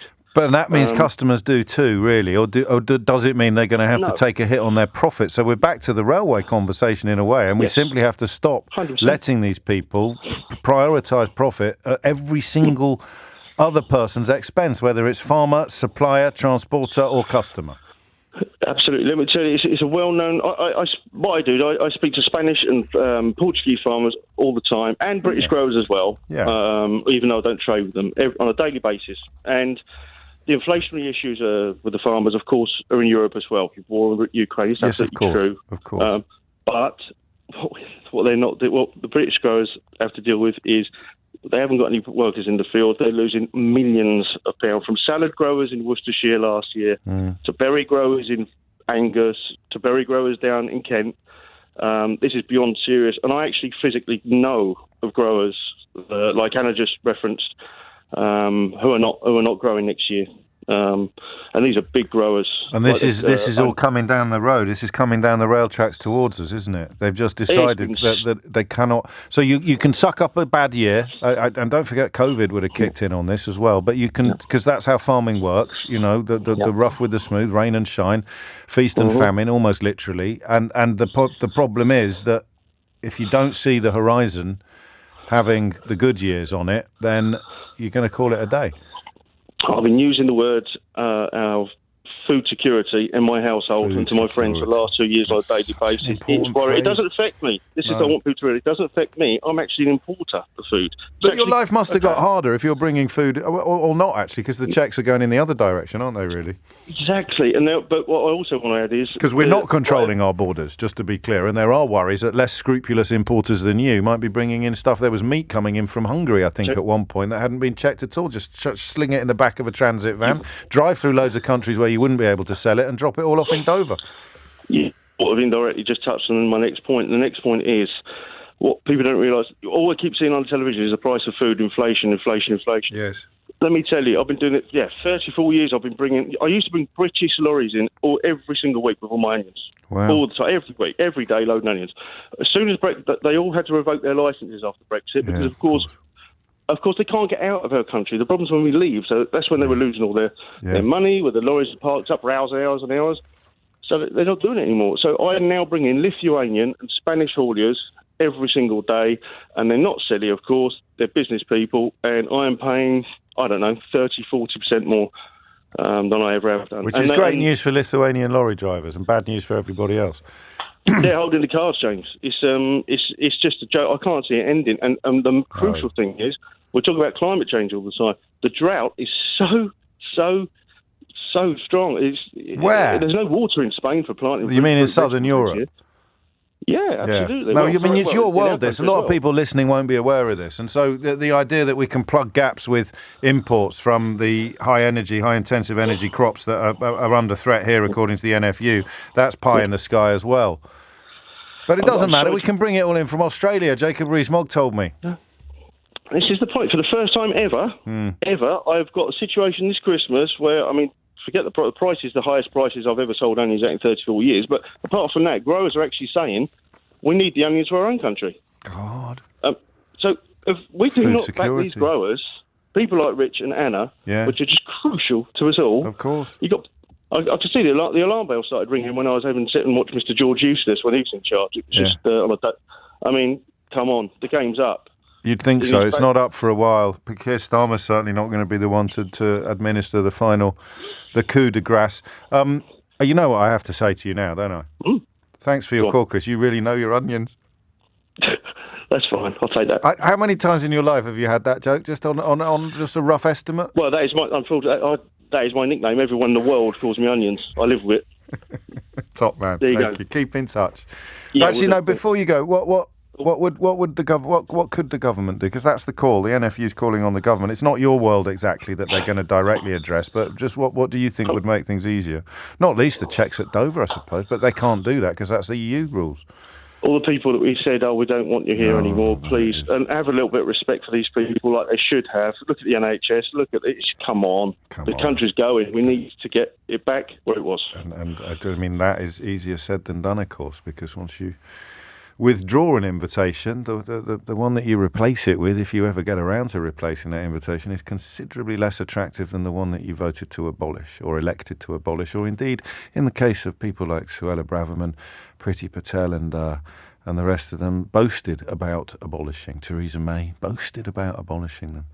Actually boasted about abolishing your freedom of movement. Never mind the freedom of the movement that kept the haulage industry, the farming industry, the health service, all of these things, kept it bobbing along. And we just got rid of them because Nigel Farage, something.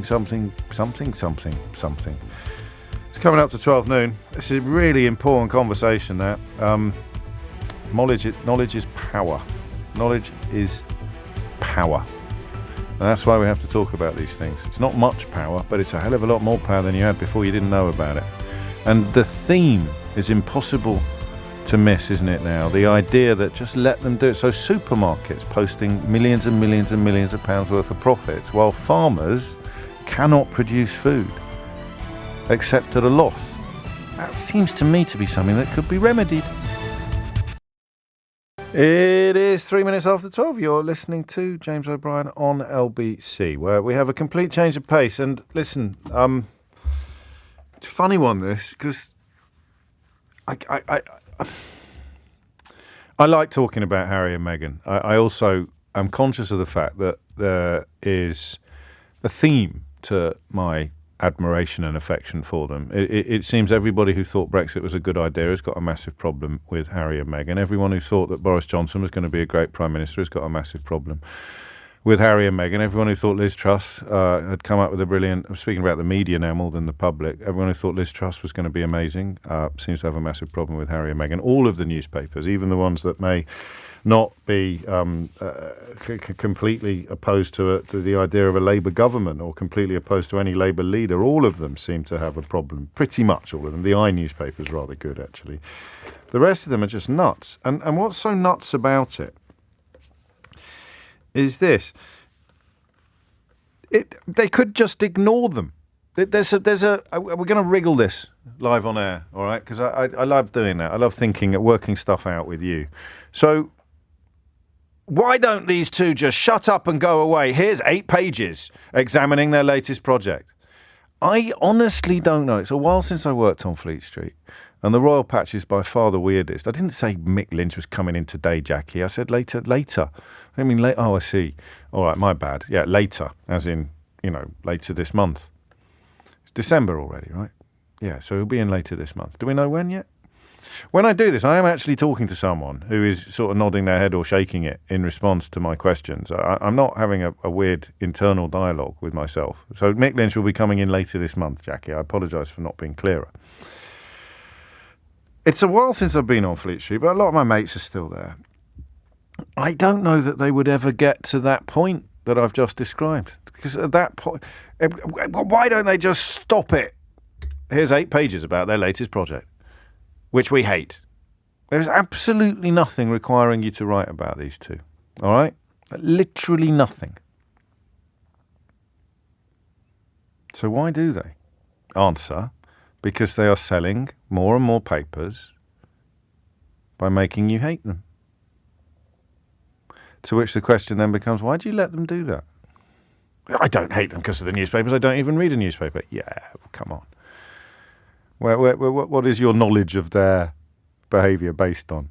How do you know what goes on behind closed doors? Where is that information coming from? Oh, I see. You've got a bug, have you? In their Californian sitting room. You've got a top snout, have you? A top source. Their chauffeur rings you up every Tuesday evening and gives you chapter and verse on what it is they've been up to lately. How do you know? Answer: because people who are paid to report on the royal family have put that information, whether it's true or not, into the public sphere. So you rely entirely upon the people who rely entirely upon the palace for their livelihoods.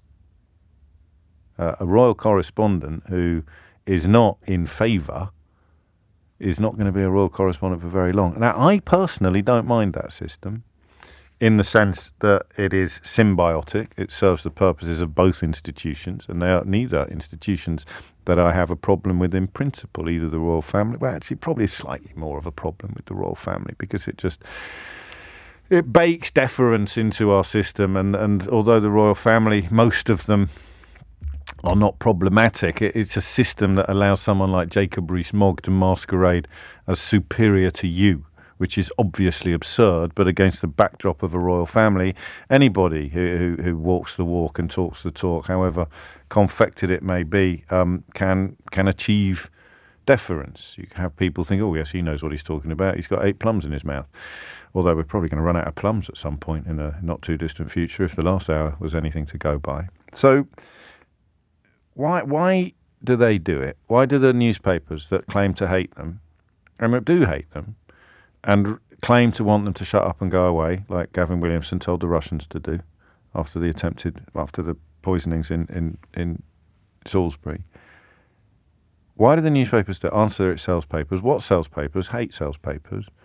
Who does the hating? The people that read the stories, whether they're getting them from the papers or not. It's all the same trough in which your little noses are immersed. So what's the pleasure? Where's the fun from? Why is it so easy to encourage people to hate these two? Answer: they make you feel really stupid.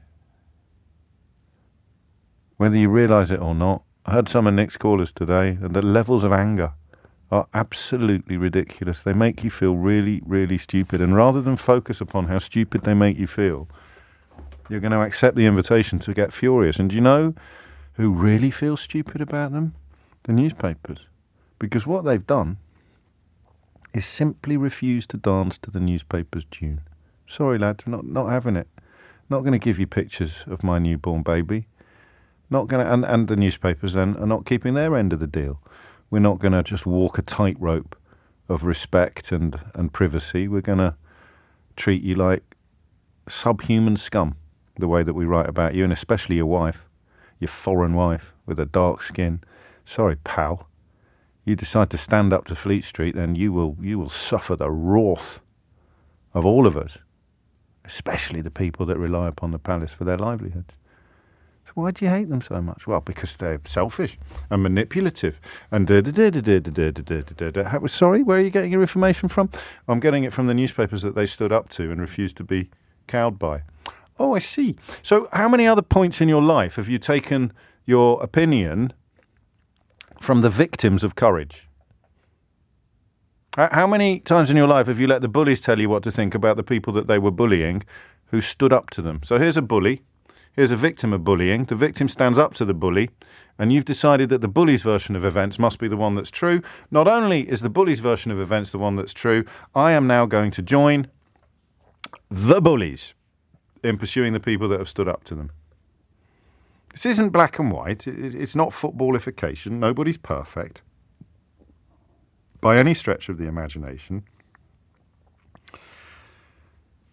But my goodness me, it's a national embarrassment, isn't it? Let's look at the papers. Daily Express, all-out war. Now Harry says Palace played dirty games.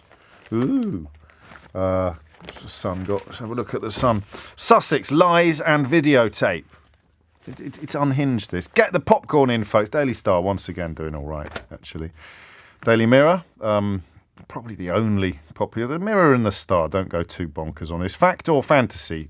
Harry and Meghan in new storm over Netflix show.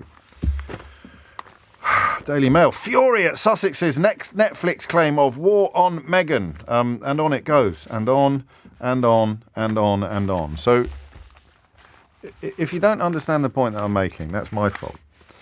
Let me make it absolutely crystal clear.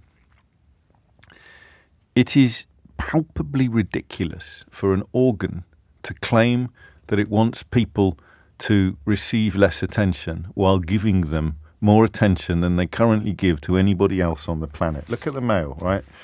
Netflix versus Riyadh. Page 1, fury at Sussex's Netflix claim. Page 2, the whole thing is one long whinge. There's even commentary from Sarah Vine claiming that they're gaslighting the entire nation.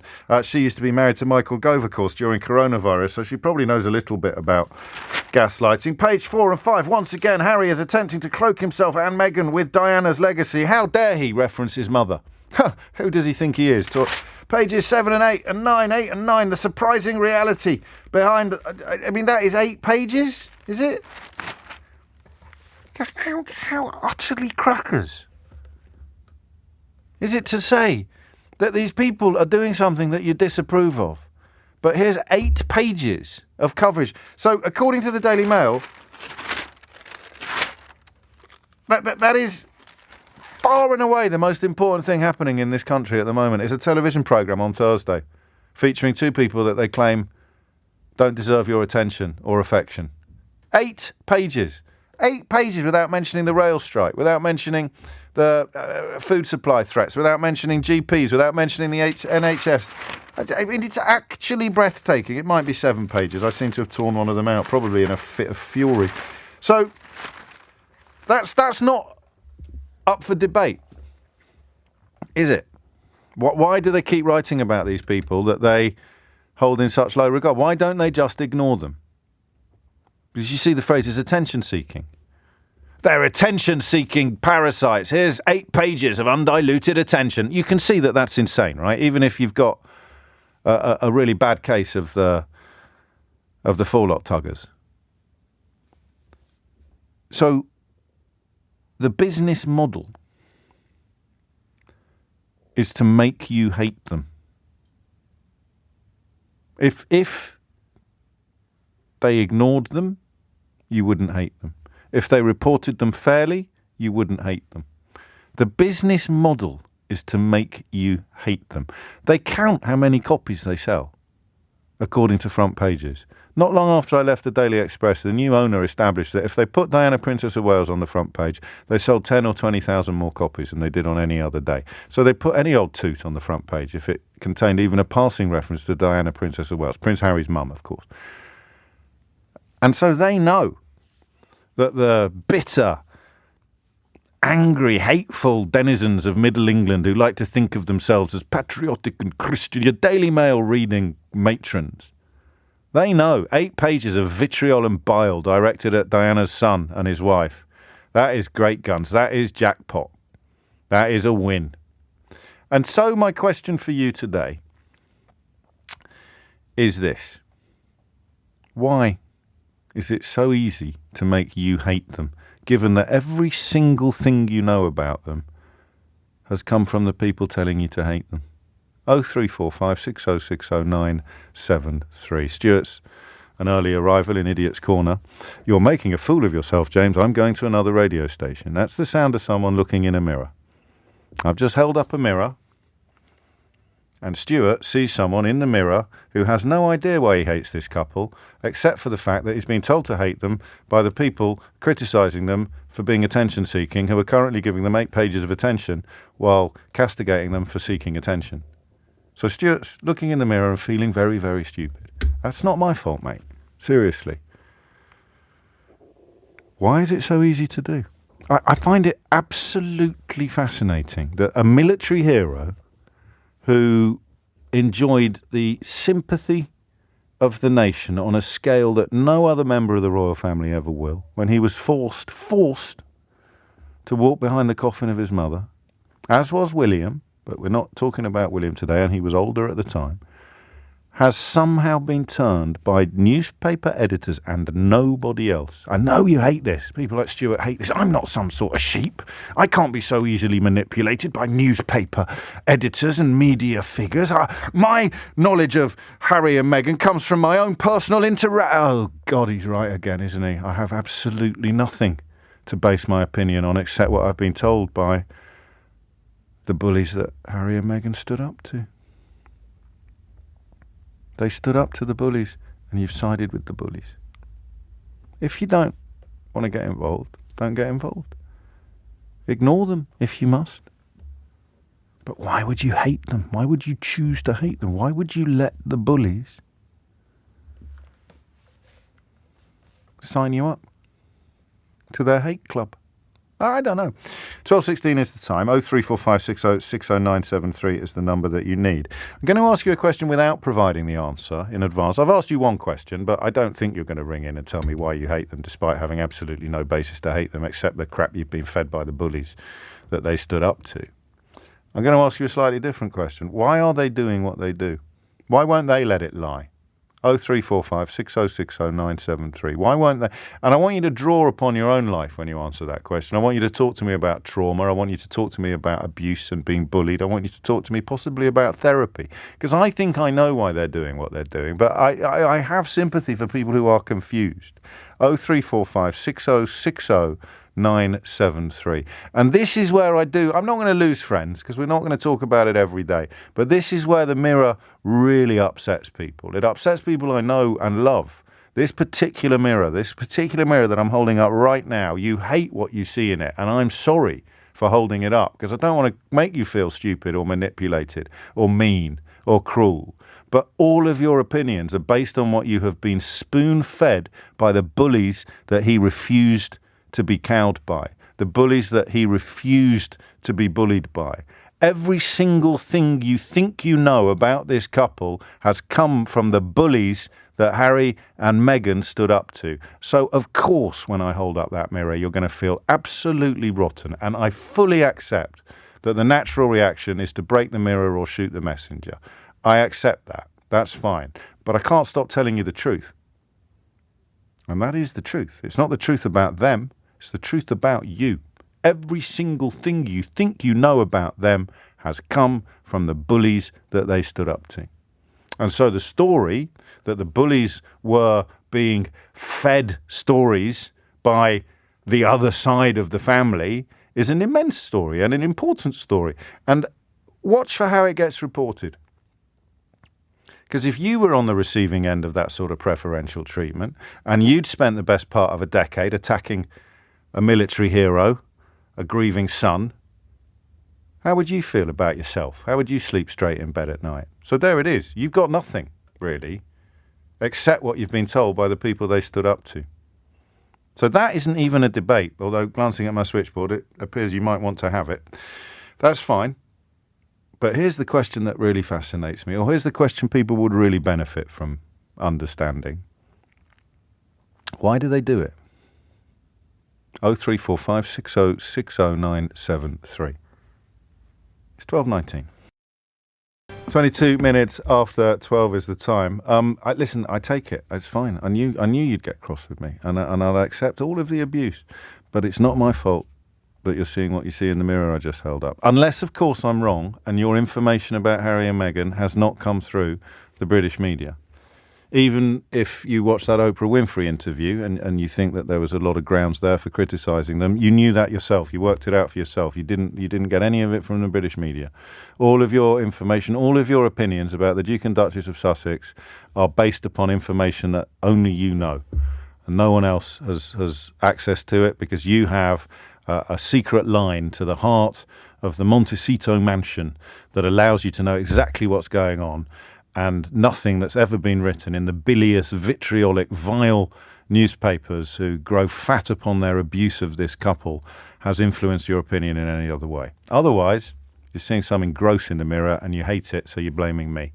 That's fine. I've got broad enough shoulders to take it, just as long as none of us are under any illusions. So why do they keep doing it? 0345 6060 973. Kirsty's in Sheffield. Kirsty, what would you like to say? I'd just like to say, I'm not a royalist by any stretch of the imagination. I don't buy newspapers. I obviously see the headlines as they flick through on social media. Yeah. But I don't understand the hatred myself. I think all he's done is his best to protect his family. We all saw the events that unfolded with his mum and how that tragically ended. So I can't understand how a man can get so much hatred for putting his own family first. See, it's interesting, isn't it, that you don't access media much and you don't have much skin in the game when it comes to the royal family, but you are under no illusions whatsoever about the scale and the depth of the hatred that is visited upon him and his wife. Yeah, definitely. So even if you lived in a cave, even more so his wife, of course. It seems as though the media want to vilify her. Vilify, I think. In order to make Kate Middleton's candle shine brighter, but you can't make somebody else's candle shine brighter by blowing somebody else's out. Are you sure? I'm pretty sure. But if you blow the other person's, if you blow the other person's candle out, then the only candle left burning is going to be the brightest candle. Well, it would be the brightest one, but it wouldn't have been made any brighter by blowing that one out. No, I appreciate that, but I should have just let that lie, shouldn't I, Kirsty? It's turning into an Alan Partridge moment. Oh, yes, but it's still the only candle. But that is what they're trying to do. They're trying to blow out the candle altogether so that it's the only candle left burning in the room, because otherwise then still giving him enough attention that it still flickers ever so slightly. Well, that is the mad bit about it. So the Daily Mail, which is obviously going to be the patron saint of this sort of bile, is talking about how awful it is, and yet it is. I mean, you can't even mock or parody the idea of talking about how awful something is and then dedicating 7 or 8 pages to it. It's incredible. Yeah. The lack of respect for their own readers. Saying to them, if I'm holding up a mirror, they're holding up a distorting mirror. They're holding up something from the Hall of Mirrors at the fun fair where people are looking into it and seeing some sort of bendy, wobbly reflection that's got nothing whatsoever to do with reality, because if they were reflecting reality, they wouldn't be talking about it at all. No, that's exactly it. And as for silencing them, surely they've got every right to speak about their truths and their experiences. Why is it so important? Why is it so important to them? Why don't they just sort of go and live in relative obscurity, or at least they can never live in obscurity, but they don't need to turn on these spotlights. They don't need to blow up these bridges. Why do you think they do that? I think for the most part it would be money, so they'll get paid from Netflix and things like that. I mean, Harry's quite a huge public figure, so it's not as though he could go and flip burgers at Burger King. This is true. He's got to earn a living a way that he can. And if that's him speaking his truth and providing for his family in a way that he sees fit, then why not? If you don't want to listen, then don't watch it. And if you're not interested in it, don't report on it. They're only reporting on it because, like you said, that sells copies of newspapers. The business model is hatred. And I might say, thank you, Kirsty. I know I sound possibly a little facetious when I talk about accepting the abuse that this will engender. I'm genuinely not being facetious. If you listen to the programme on a regular basis, you should know by now that you can trust me. I get how horrible this must be because I get how the media works. So here's Louise. You're challenging other people's knowledge of the royals, but where is your own knowledge from? Do you know them? No hatred to them. No, I think it's incredibly sad how much hatred Harry himself is demonstrating. Louise, that's the mirror. I'm not claiming to have knowledge of the royal family. I'm just telling you how the media works. I have knowledge of the media and its relationship with the public, and everything you think you know about them has come from them. Even the idea that Harry is demonstrating hatred towards them, which is a horrible thing to say, when actually what he's demonstrating is pain. That's clear to anyone who's been through therapy. And I would argue, and nothing personal, Louise, that anybody, the more you hate Harry and Meghan as a consequence of right-wing hatchet jobs, the more you'd benefit from the sort of therapy that they've had. And that's the beginning of an answer to the question of why they keep doing what they do. Jodie is in Amsterdam then, I haven't got my glasses on. Amersham. Jodie, what would you like to say? I can't believe I'm ringing you about this, James. I'm a huge fan. I agree with you on nearly absolutely everything. In fact, I agree with you on everything except for this one. Oh, boy. You can't disagree with me on this, though. I haven't offered an opinion. I've just told you how the media works. I agree that racism's right and the Meghan's, endured that. But I don't agree with them airing their grievances with their families publicly. Why not? I fell out with my in-laws 5 years ago. I woke up every night with them in my head. You've just told everybody listening that. Yeah. Yeah, no, that's true. Because I took the high road. My dad at the time said, for God's sake, Joey, don't say anything you're going to regret, because within families, it never gets forgotten.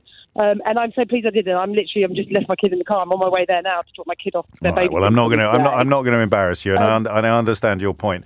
But what if your in-laws had signed up the royal editor of the Daily Mail, the royal editor of the Sun, various broadcasters, and most of the Daily Mail stable to slag you off? What would you have done then? I can guarantee you that won't be of all the family.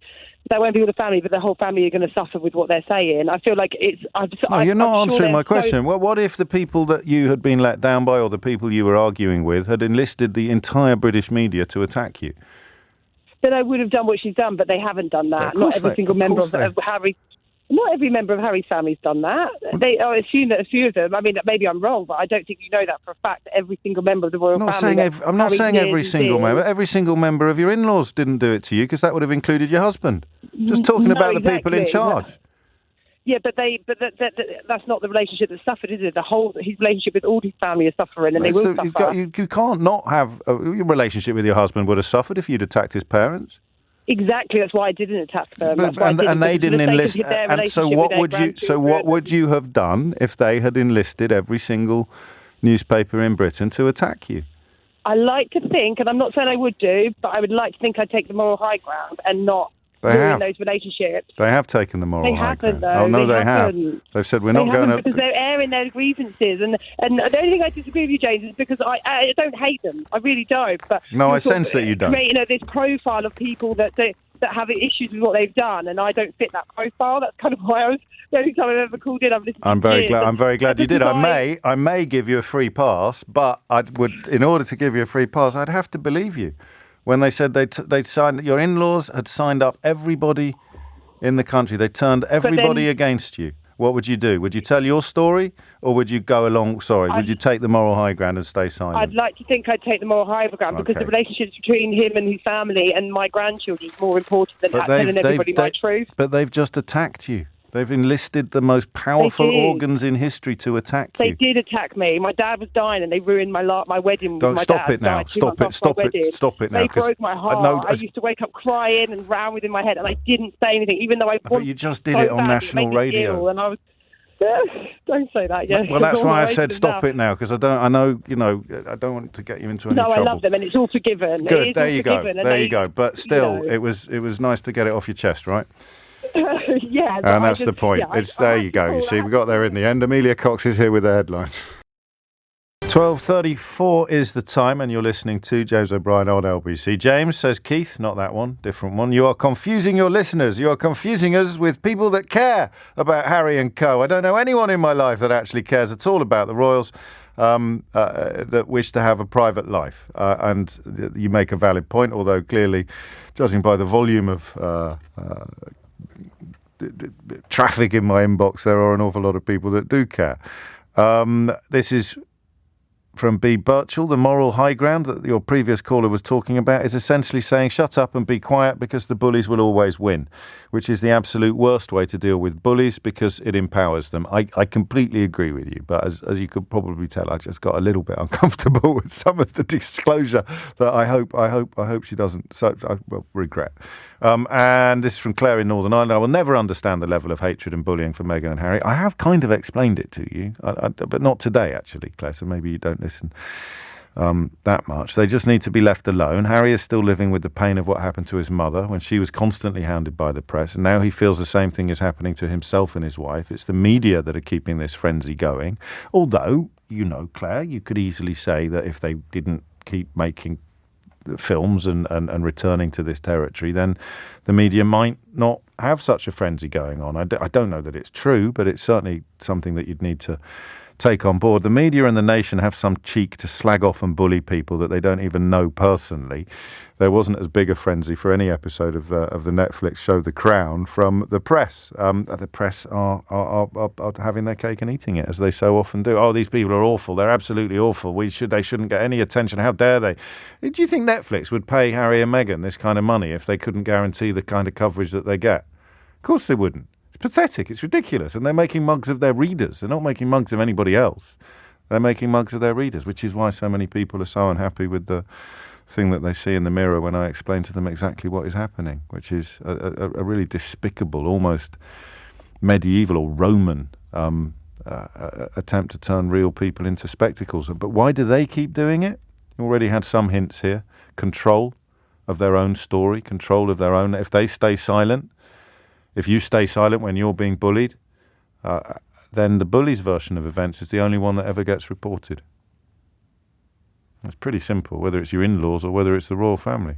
If you don't stand up to them, you don't go public with your version of events, and the only version of events that ever gets reported is the bullies. Yeah? See? Ollie's in St Albans. Ollie, what would you like to say? Hi. So I was actually looking into the influence of Meghan on Harry throughout this whole ordeal. I think that because she's an American, the difference in culture between the royals and like her, the big celebrity in America, I think that her influence is probably quite underrated in the whole scheme of things. I think you probably haven't looked closely at it as the people who obsess about them forever online, but actually the idea that she manipulates him and that he's become some sort of puppet that she operates, that's a very popular trope among people who know just as little about it as you do, but claim to be experts. Yeah, I mean, I'm not going to claim I'm an expert. No one is, mate. Even the people that get paid to be experts aren't experts. That's the whole point here. That's why it is such a skip fire. Everyone's furious about the fact that they shine such a spotlight on what a ridiculous industry it is. Yeah, all the sources are kind of, scuffled. And do you remember the ones who did a thing about something that hadn't been screened yet? Archie Manners and the other, I can't remember the other lad's name. They signed up a bunch of household name royal experts to comment on something they hadn't even watched yet because they told them they needed to get the footage in the can. Yeah, I think all the information out there always has an agenda to it, so you never know what you're going to get, and it's not going to be the truth. Why do they keep doing it then? Why do they keep coming forward with their versions of events why do they keep drawing this upon themselves in many ways? Because it can't be much fun. Harry and Meghan? Yeah. Well, I think Meghan especially, I think she definitely I think she's much more inclined to give her side of events and kind of stand up to the bullies, as you said. And I think, with the royals especially, they're much more likely to keep quiet. With William and Kate, they're both on the same sort of, social sphere or something, and I think that's why they stay quiet and they don't need to talk publicly because they've got the relationship with the media. And this, for me, from what I understand, and like everybody else, I know nothing, but I do understand how the media works. I know a little bit about the royal beat. When they were going after Meghan And those stories that BuzzFeed put together are irresistible. Just pick your favourite. My favourite would be she included Lily of the Valley in her wedding flower arrangement and got accused by one newspaper of putting Princess Charlotte's life at risk. And when her sister-in-law included Lily of the Valley in her wedding flower arrangement, it was a beautiful nod to tradition. The same flower in the same context from two different people. That is just one example. Harry knows how it works. He knows that you can actually dial down the media attention or indeed the media coverage. You can actually do a deal. The whole relationship is symbiotic, and somebody somewhere, either by accident or design, chose not to protect her. That's the whole point about this from his point of view. Somebody I don't know what we're going to learn on Thursday, but somebody somewhere in that setup, and you can speculate about who it will be, regardless of the comments about the allegedly racist comments about the unborn baby and all the other stuff that they went through, you can get it dialed down. That's the deal. That's the symbiotic relationship. The reason why the Royal Tours have journalists on the plane or on the next plane in is because they need each other. They feed off each other, which means there are rules of engagement. And he presumed that when the lies and the bile about his soon-to-be wife and then wife went off the scale, he presumed that they'd be dialed down. And if he'd been in the air, they would have been. But somebody somewhere, whether by accident or design, decided not to do it. And that's where all this dates back to. That's where all this starts. That's why I don't think he can ever forgive them. And here's something for the record. Nor would you. Unless, of course, you don't love your partner as much as he loves his, which might be another reason to envy them. Ethan is in Amesbury. Ethan, what would you like to say? Hello. It's kind of building on the very thing you just said. So my own life experience at the moment is pretty similar to that of Harry, be it without all of the tabloid and the riches, the palaces, the military service. Oh, I don't know about the military service. You are in Salisbury, after all. Carry on. Yeah. So after a series of horrible relationships, I eventually met a girl who was left-leaning. She was a vegan and all these things, everything that I hated. But she's opened my mind to all of these different things. So now I go on protests and I'm a vegetarian and all these different things. And what's happened is it looks as if she's pulled me away from my family. But it was a family that I already didn't really like in the first place. Right. I never felt fully settled and loved and appreciated in that family. So there's now a vitriol and a narrative in my family towards her because it looks as if she's dragged me away or she's manipulated me, when in actual fact, I just fell in love with somebody who opened the doors to different things in life, and it doesn't align with what they deem to be acceptable for me to be doing. I just want to kind of bring it back to that human level of they're just people. He's just a bloke that fell in love, and the establishment don't like that. Like you said, for all the reasons that you've outlined. They're two human beings. Why do you think that he needs or they need to keep the fires burning, as it were, to keep telling their story, to keep sharing their side of things? Well, I guess we'll find out after Thursday and after the book comes out as to whether they will keep going. Maybe it'll be a case of they put their side out and then, I hadn't thought of that. And then that's it. Yeah. That'd be the Daily Mail's worst nightmare. Yeah, they have the argument over Christmas dinner and then that's it. It's settled and it all dies down. They're normal people in a family. It's just got a lot of noise around it. Have you ever been happier? No.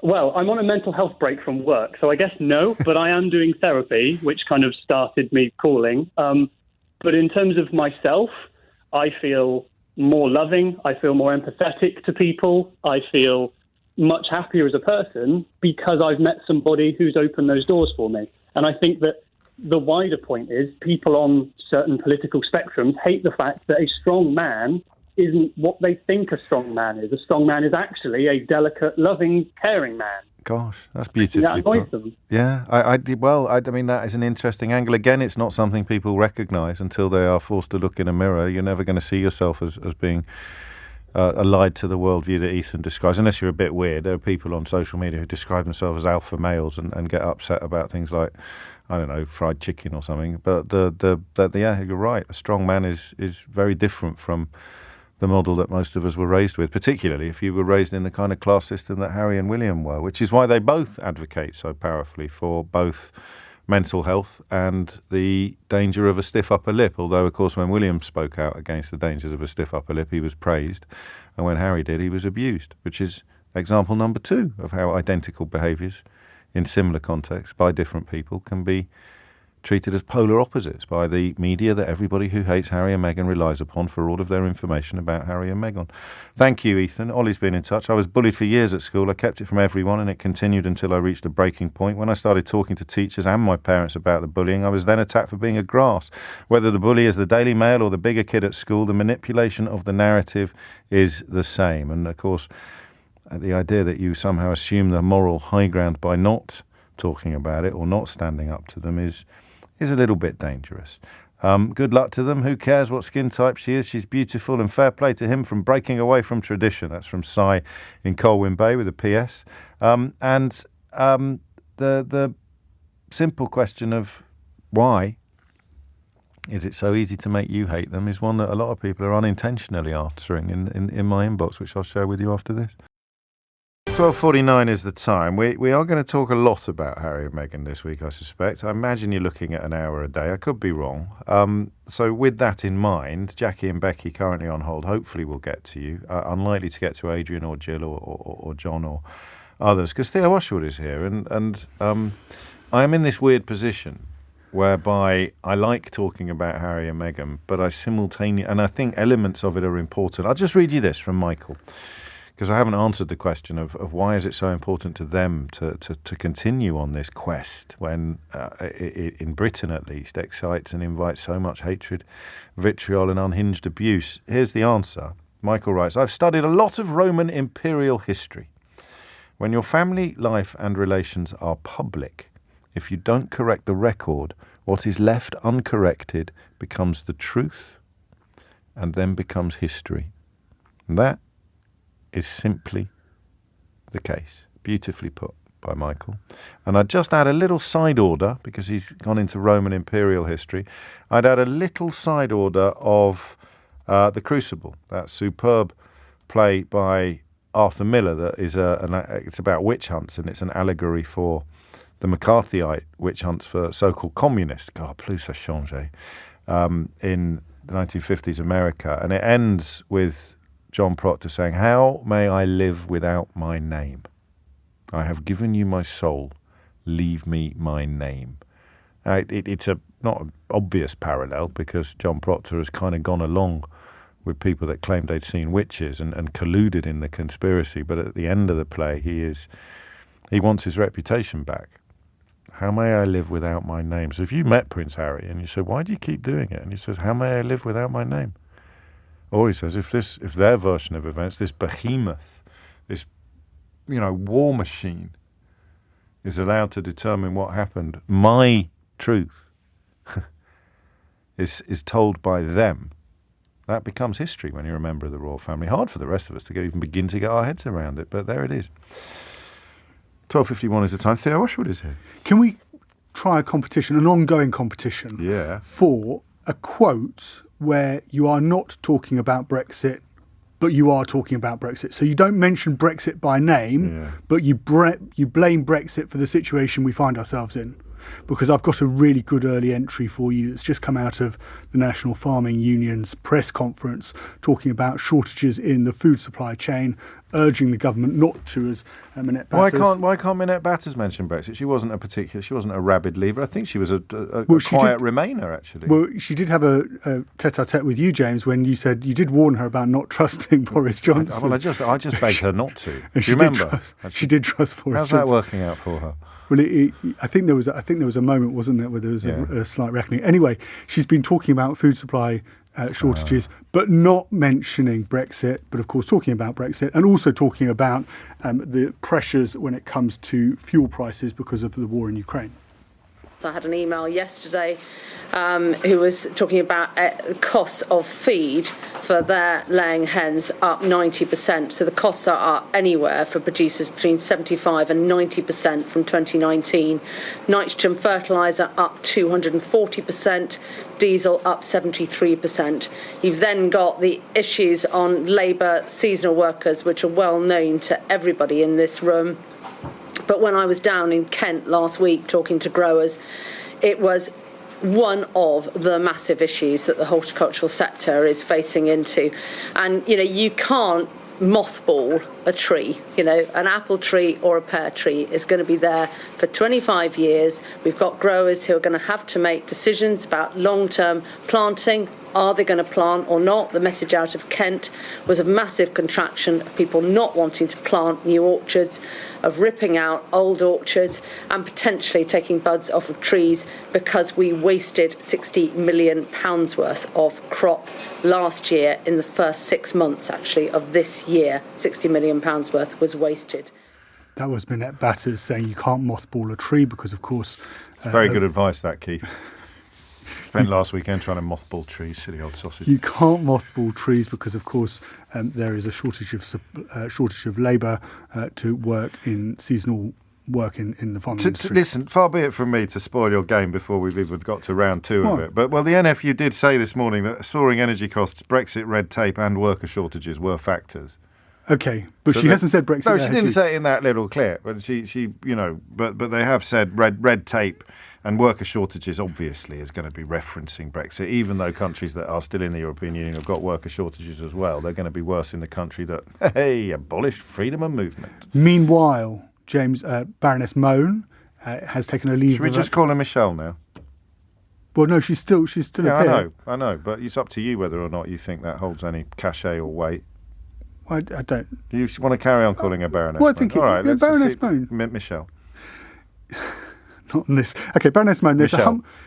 No, just let me finish because I will. I'm going to correct you just briefly. You don't have to draw attention to it. Right. It's like subtitles. So there is at 4:00 this afternoon in the House of Commons, Labour are bringing what's called an humble address, which is where they are going to demand that the government releases all the WhatsApp messages, all the text messages, all the emails, any data pertaining to the decision by the government to hand a £200 million contract to MedPro, which was the company run by her husband, which then, of course, she wasn't connected with until it emerged from that. She said she wasn't connected with until it emerged from that investigation by The Guardian, which said that actually she benefited to the tune of £29 million.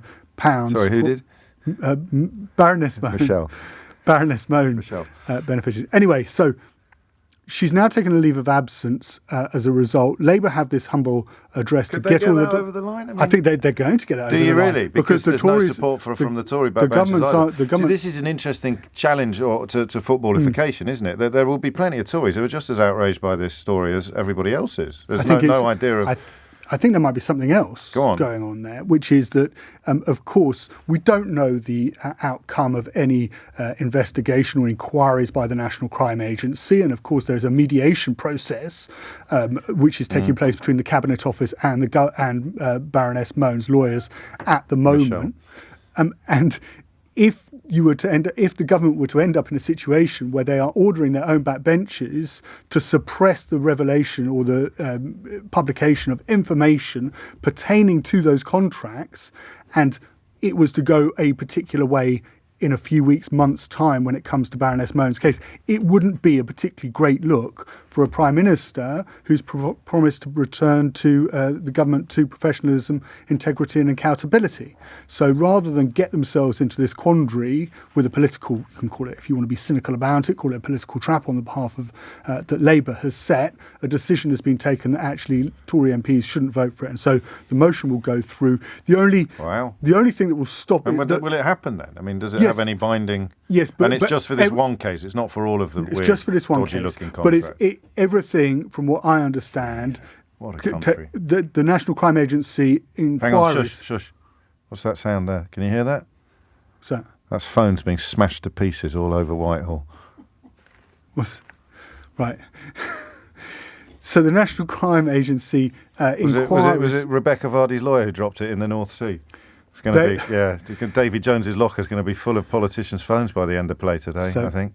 The National Crime Agency's inquiries, James, take precedence over everything else. So they have to, once they have done what they have to do, then we'll get the information released through the Public Accounts Committee. Oh, I see. So, okay. The motion from Labour says that. But how much of it, I was only half joking. I should thank George for that joke. It wasn't my own. But I'm only half joking. How much of it might disappear? Because we know that Boris Johnson lost his WhatsApp messages about he forgot that he'd asked someone to pay tens of thousands of pounds to decorate his flat, didn't he? And his WhatsApp messages mysteriously disappeared. Lord Bethel, he lost his phone or broke it and then lost it after he'd broken it, but then broke it because he'd lost it. I can't remember what order that happened in.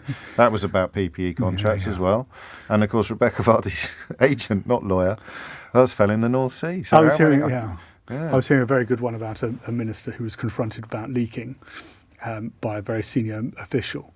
And the official said, you've been leaking. I've got the record here at 12:08. And the minister turned around and said, I lost my phone. He said, well, it's 12:10 here. You rang your brother. And the minister turned around and said, I found it again. It's not funny. I mean, it is funny, but it's not funny. If you did miss any of today's show, you can listen back on Catch Up on Global Player or on the Whole Show podcast, where you'll also find all of LBC's shows to catch up on, as well as the best video clips from LBC and other global stations. I should warn you in advance, they're almost all me. Download Global Player for free from your app store or head to globalplayer or Theo or Sheila. Coming up at 4 on LBC, it's Tom Swarbrick. But for now, it's Sheila Fogarty. There is a positive cornucopia there. Cornucopia. A potpourri. A potpourri. Thanks very much indeed. Thanks very much indeed. Thanks very much indeed. Thanks very much indeed. Thanks very much indeed. Thanks very much indeed. Thanks very much indeed. Thanks very much indeed. Thanks very much indeed. Thanks very much indeed. Thanks very much indeed. Thanks very much indeed. Thanks very much indeed. Thanks very much indeed.